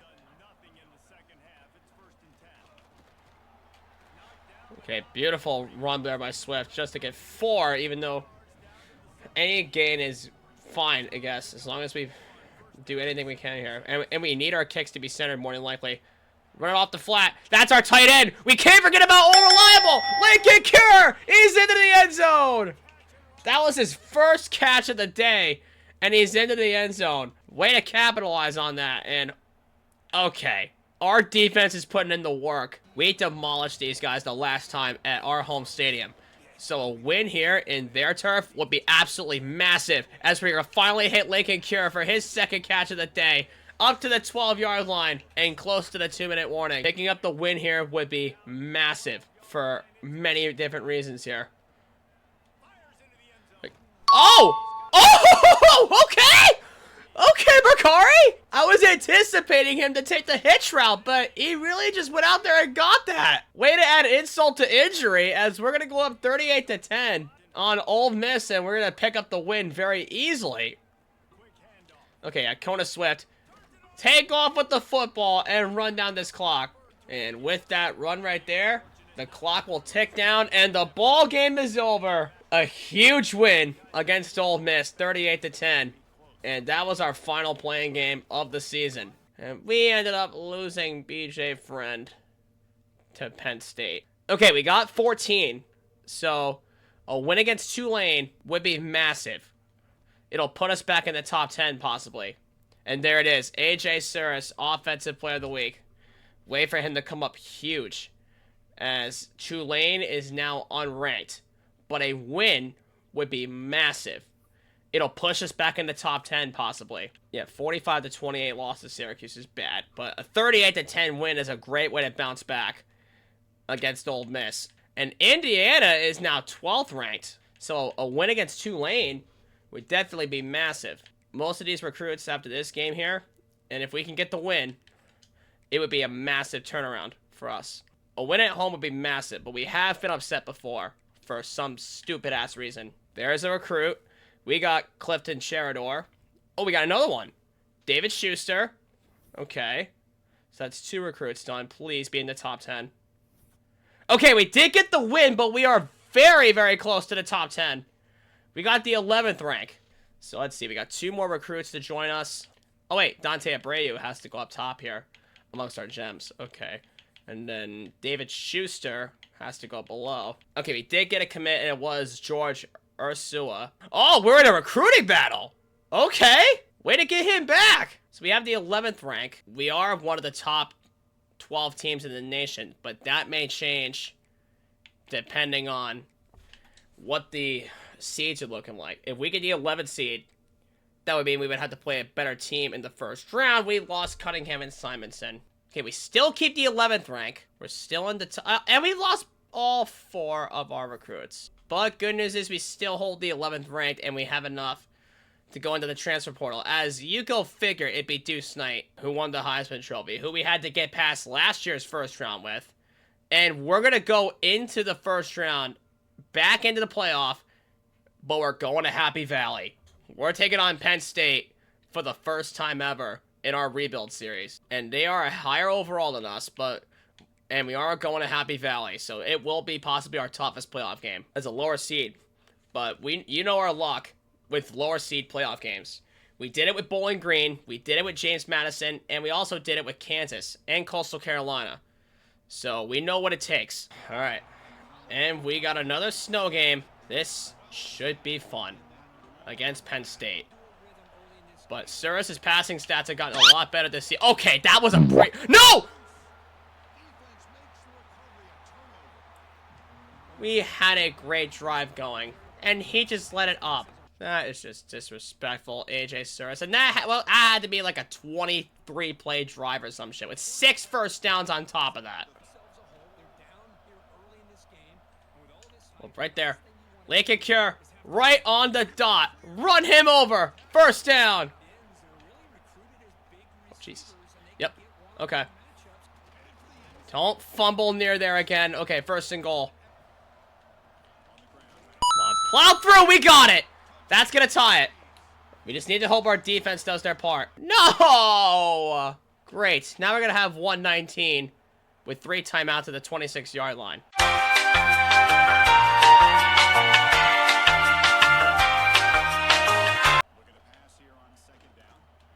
Okay, thank God you're there to catch that. Brandon McQueen, just go forward. Okay, thank you. God damn, listen to my play audible. Jesus. Yep, get around the 2 defenders there. Just don't fumble, Lincoln. Remember, they're going to get the ball back to start, so it's going to be very difficult for our defense to process. All right, AJ Cyrus is going to have to take off and run. Keep a hold of it. First down. Yep. Trying to pick up some blocks, AJ. All right, second down and 1. There we go. Come on. Get. Okay, no. Yeah, we got to call timeout. It was 3rd and 1. Now on 4th and 1, we have to go for it. So we're going to have to get lucky and call timeout, possibly. Oh, we've been gifted. We've been gifted. Timeout. Let's go. We were gifted. 17 seconds, and we have 1 timeout left.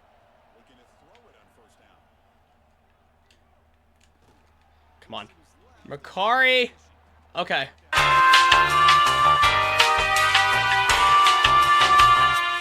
Okay, yeah, we got to call timeout. We weren't going to able to get upfield. And, oh, we just got it. Thank God, even though with that stadium pulse, they just got it. Okay, and they did kick a field goal, so it is a 7-point game. Come on. Nice block. Push upfield. Let's go. Keep it going. Great block, Makari. Way to slow him down. There we go. Way to follow your hole, AJ. First down. I know. I'm getting a little run happy because I can't seem to find anything open. Their pressure is getting real here. So we just got to get to the outside and pick up some yards as needed. Wait. Let's go. Clarizio on a Texas route. Great work. First down. Wait. I called a pass play? I really thought I called the inside zone run. Okay, they couldn't handle the bull rush on the double team. Oh, we are going to be close. It is. Oh, wait. We have Pat Mama, right? We got Pat Mama. Yep, that's Pat Mama. The true freshman getting a shot. But we're going to hand it off just for safekeeping. And Jace Clarizio is going to tie the game. Okay, the injury to Cyrus seems pretty bad. So it's going to be Pat Mama, the true freshman, taking over at starting quarterback as he hits Lincoln Cure. And we're going to let the clock tick down to the 4th. With the game tied at 17 apiece, can Pat Mama step in and take over for AJ Cyrus in our quest for a national championship? I've taken UConn to 3 straight playoff appearances. We cannot let this up now as Pat Mama picks up the first down And luckily for Pat Mama, he is a dual threat quarterback, so we can actually run with him for certain distances. Okay, that's a decent run.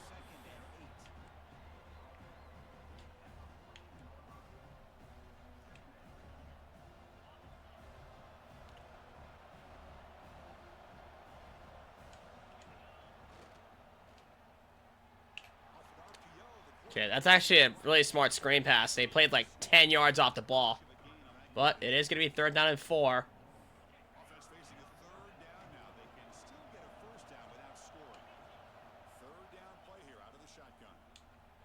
Okay, wait it.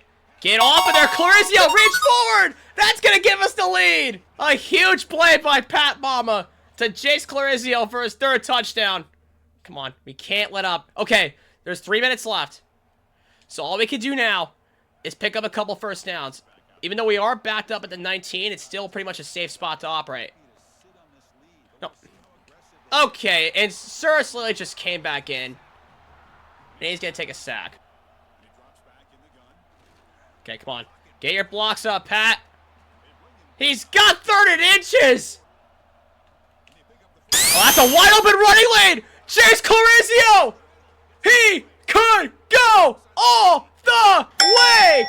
Touchdown, UConn Huskies! Holy shit, what a run! A perfect pass! Ball game over!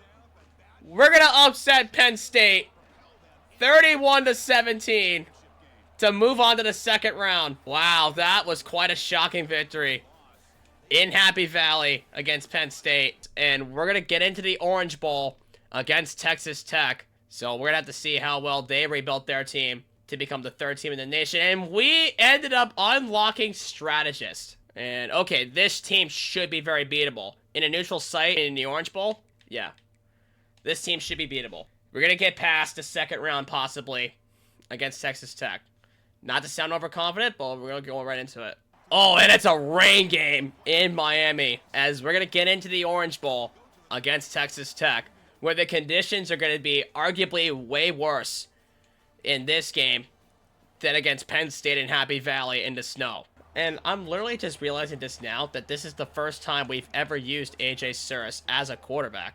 So, like, it will be very interesting if he takes us to a national championship. Like, I've tried recruiting him in the past as, like, a backup to a 4-star transfer, or maybe perhaps our current quarterback situation, but, like, I have never used him full time as he gets into the end zone for the first score of the game. Well, let's see what Texas Tech does, and they end up punting. I'm gonna have to see. Okay, yep, way to pick up your block that time. There's Lincoln Cure for the 1st down. I'm gonna have to look at the bracket eventually. The bracket pop up on the HUD, and then I'm gonna have to figure out who we play next, because it'll be very interesting to find out as, okay, he may be hurt now, but now it's the time for Pat Mama, the true freshman. Come on. Pat the Mama's boy. He's going to find Brandon McQueen into the end zone for the touchdown. All right. It's going to be another punt. And, okay, Cyrus is back out there. But I think we should let Pat Mama go to work. We should sub in Pat Mama. Oh, okay, yeah, you need to get out. It is finally time for the resurgence of Pat Mama. All right, 3rd down and 10. We should let Lincoln Cure go deep, unless 52 covers him. Yeah, 52 had him. But Pat Mama's a dual threat. We're gonna get a block from O'Canlawan, and oh, we're so close. I gotta watch that DB coming down on that screen pass. Yep, that's Clarizio picking up a 1st down. Okay, that was actually a pretty sloppy ball by Mama, but thank God Lincoln Cure is able to come down with it. No! That was a bad ball. Bad read by me. That was my fault. Okay, they did end up only kicking a field goal, though, so everything's completely fine. And why'd your stamina get low? No! And, oh my God, that was way behind him! Oh, we just laid him out. And they got a touchdown again. We can't be messing around, guys. And he's getting cold now. Yep, we gotta slide and hope for the best, Pat. Okay, there it is. We got Auburn or Michigan in the 3rd round. We gotta hope it's Auburn.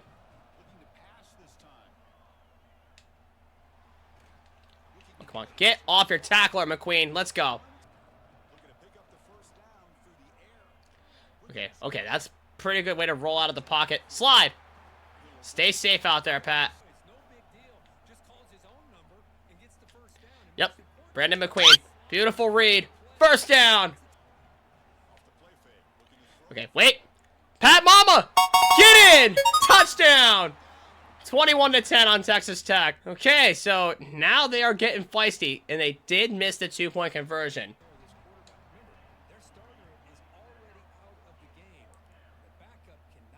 All right, we got him down to the 29. Now we just gotta let our defense. Come on. No! God damn it! They toasted us. Come on.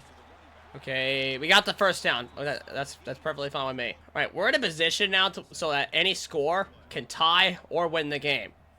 So we got to play smart. No, he sailed that. In order to keep our sanity here, we got to go for it. And we're going to have Pat Mama just run it. Yep, right there. Good block from Lincoln Cure. Now get out of bounds so you don't get hurt. Okay, right there. Oh, no, we couldn't get around him. And that's our lineman. Okay, we're in another 4th down situation.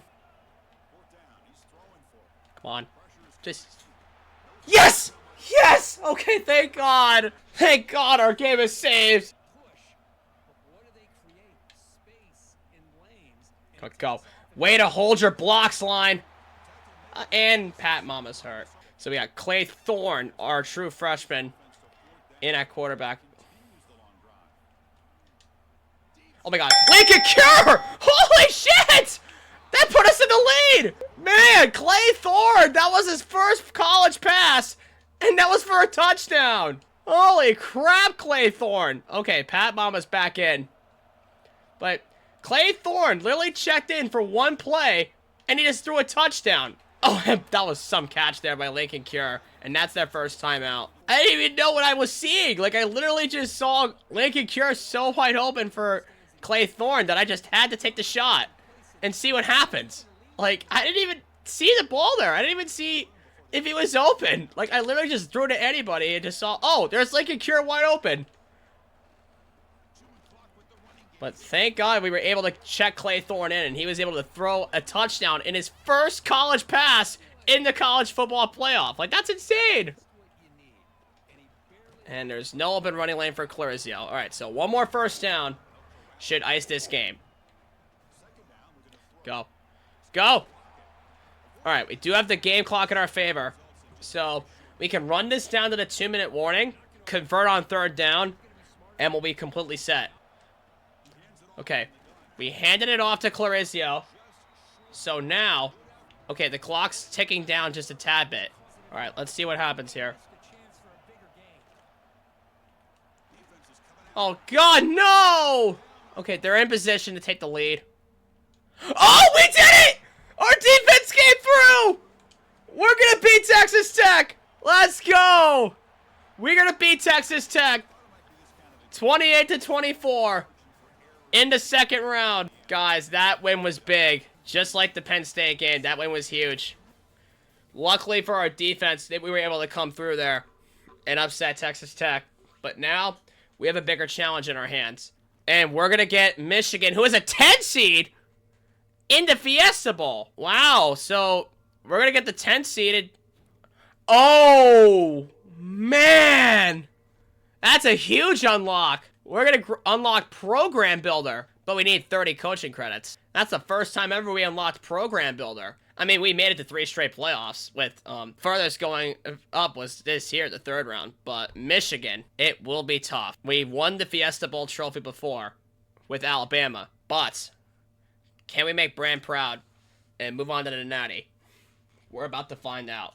It will be tougher than the last Fiesta Bowl game we had against Alabama. Arguably, we felt the same kind of pressure against Penn State. So let's get rocking and rolling. Let's see what they do. And we're going to get the ball first. Okay, at least it's Kona Swift checking into the game. Run. Run. Get away from 82. Good block by Smith. First down. Good pull block. And that is... That's Hyde. Why did he check into the game? Okay, good news is Clarizio's back into the game, and he's okay. That's a great block when we cut back up. Okay. Yep, just get rid of it. That is Brandon Lightning McQueen for the first score of the game. Don't mind me. I have to come up with some of these like crazy names to differentiate these players. Like, we've had the Porter twins, Quincy and Shamar. We had the all reliable Lincoln Cure. We've had now Lightning McQueen, but Clarizio's gonna get dragged from behind. Oh, they drop back on Lincoln Cure. That wouldn't have been a good read if we were to try to hit him.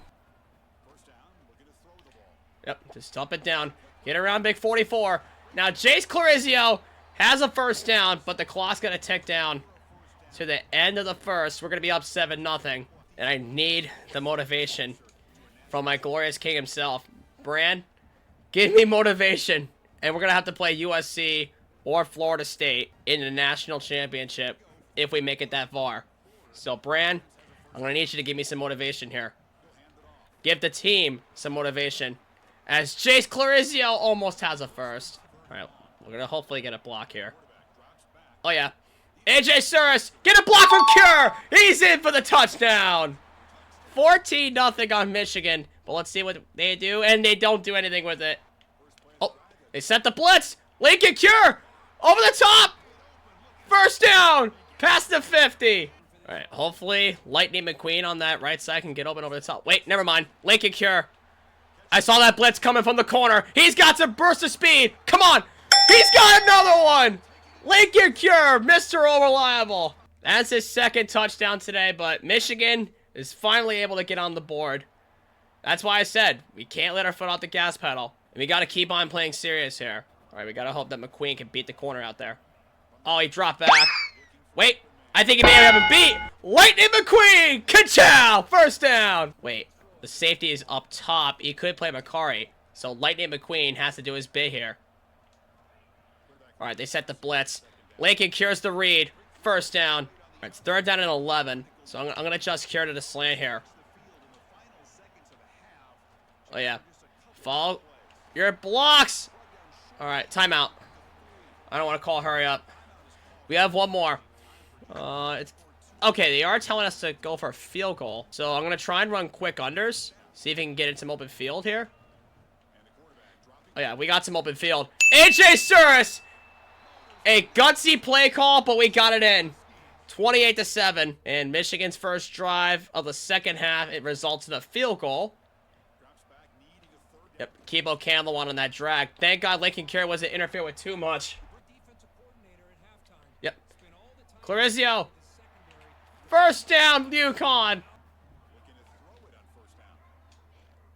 Okay, thank God he laid off coverage. Run him over, Lincoln. First down. 2nd and goal. We need to get something here. Okay. Oh, God. It's a bad... Okay, thank God the pick was out of bounds. Okay, thank God they didn't challenge it. All right, so it's 3rd down. Way to escape the pocket. AJ Surratt! Let's go! What is that, your 3rd rushing touchdown? That doesn't matter. We're going to get the ball back inside the 35. Okay. Lincoln Cure. Oh, wait. Yep, that's Lincoln Cure. Wide open. Get off him! A 40 bomb on Michigan. Let's go. We ended up... Okay, we're going to go for the 50 burger. We have a chance to go for the 50 burger. We're going to move on to the national championship game regardless. We have a chance to drop a 50 burger against Michigan. All right, way to get off field, Clarizio. We got to get ready for the national championship game against either USC or Florida State. And this is the way to do it. In garbage time. Dial up a deep ball for Lincoln Cure. Get off him! Up to the 2-yard line. This may be one of my best games that I've had with this rebuild. The biggest opportunity has come possible, and we didn't get anything there. But guess what? This is probably one of my best games I ever played with this entire team and this entire rebuild. We have a... Oh, so close. Not since the Alabama game a couple years ago. I had not had that much pressure. But 3rd and goal, we're not going to get anything there. So we'll take our field goal points and go to the natty. What do y'all say? Let's give BenchwarmerBran a national championship for his UConn Huskies. And it's going to be all but over. This defense has put in the freaking work, ladies and gentlemen. All right, one more dump off here to Lightning McQueen. Come on, get off of Clarizio. All right, third down. And you know what? For once, we did not have to play against Georgia in any of these games. That's the one good thing about this playoff. And did we get that? No, okay, we didn't. Okay, but we at least have 45 points up on Michigan. And we're going to move on to the national championship game in convincing fashion against the 10-seeded Wolverines in the Fiesta Bowl. But we're going to play against Florida State. So it's not in Tallahassee, but this feels like home field for Florida State. And it will be tough. Okay, so this is very even. So this will be kind of like the Ole Miss game from this past season. But you know what? We're going to make this one special. We're going to go with the all-white unitards for this one against Florida State. We'll wear those. So, Bran, let's get you a natty. Let's get going. And by looking at the record books, I feel correctly, we had already completed our side quest. So if we win the natty, we will have sealed the victory on our side quest as we sit inside Raymond James Stadium for the national championship between the hometown Florida State and the UConn Huskies. Let's get rocking and rolling. And they're going to punt to kick things off. Come on. Oh, it's going to be 4th and inches. Wait a second. Inches. We can go sneak here on goal line. No! We lost the football and we picked it up behind the line to gain. Wait a second! We got it back! Dude, we're trading turnovers back and forth. I see you, defense. All right, 3rd down and 17. There's no shot up. I'm converting this even for a field goal unless he gets up. What is Lincoln Cure just doing here? He literally just stopped. Why did Lincoln Cure literally just stop there? All right, so now we got to go for it on 4th and 12. There's no shot that my kicker has the leg for a 55-yard field goal. All right. No, and there's no running lane for Suris. Come on. Okay, at least they punted. This has been a very messy game so far for all of us. I mean, we're lucky that our defense is capitalizing on any opportunity that we can get, as Clarizio does pick up the first. I'm going to watch Lightning McQueen pressed up on 14. Wait. No, we couldn't. And he does not have the angle. Come on. God damn pick sixes. Wait. Oh, and he sold it. Come on. Whenever I want a deep shot, we can't get anything off. Whether we get hit into a pick or we sail the throw. We do not have the quarterback for a deep shot. Okay. Just do not fumble, Suris. We got the first down, but we're just going to let the clock tick. Oh, wow. Actually, that was a wide open running hole there for Clarizio on the draw play. I thought we were going to get dragged down right away. Wait, blitz. Get it out. Macari. Let's go. First down. Up to the red zone. I mean, if we don't get the first down, we could just center our kick here for a field goal if we need to. Yep. Run through. And our kick is centered if we have to make it. Come on. Get away from Williams. Up to the 1 yard line. All right, they're playing manned up on that screen pass, but we just got to see. And the run's open for Kona Swift. He's able to punch it in for a touchdown. Oh, God. Okay, thank God for our line to hold up the protection, so that way Suris can just take off and run. I tried to find something deep, but thank God for the protection being there. Okay, why are we dropping back so far? We can literally just take off and run with Suris if we have to. We don't have to drop like 5 steps back out of the shotgun. Like, it doesn't make sense to me.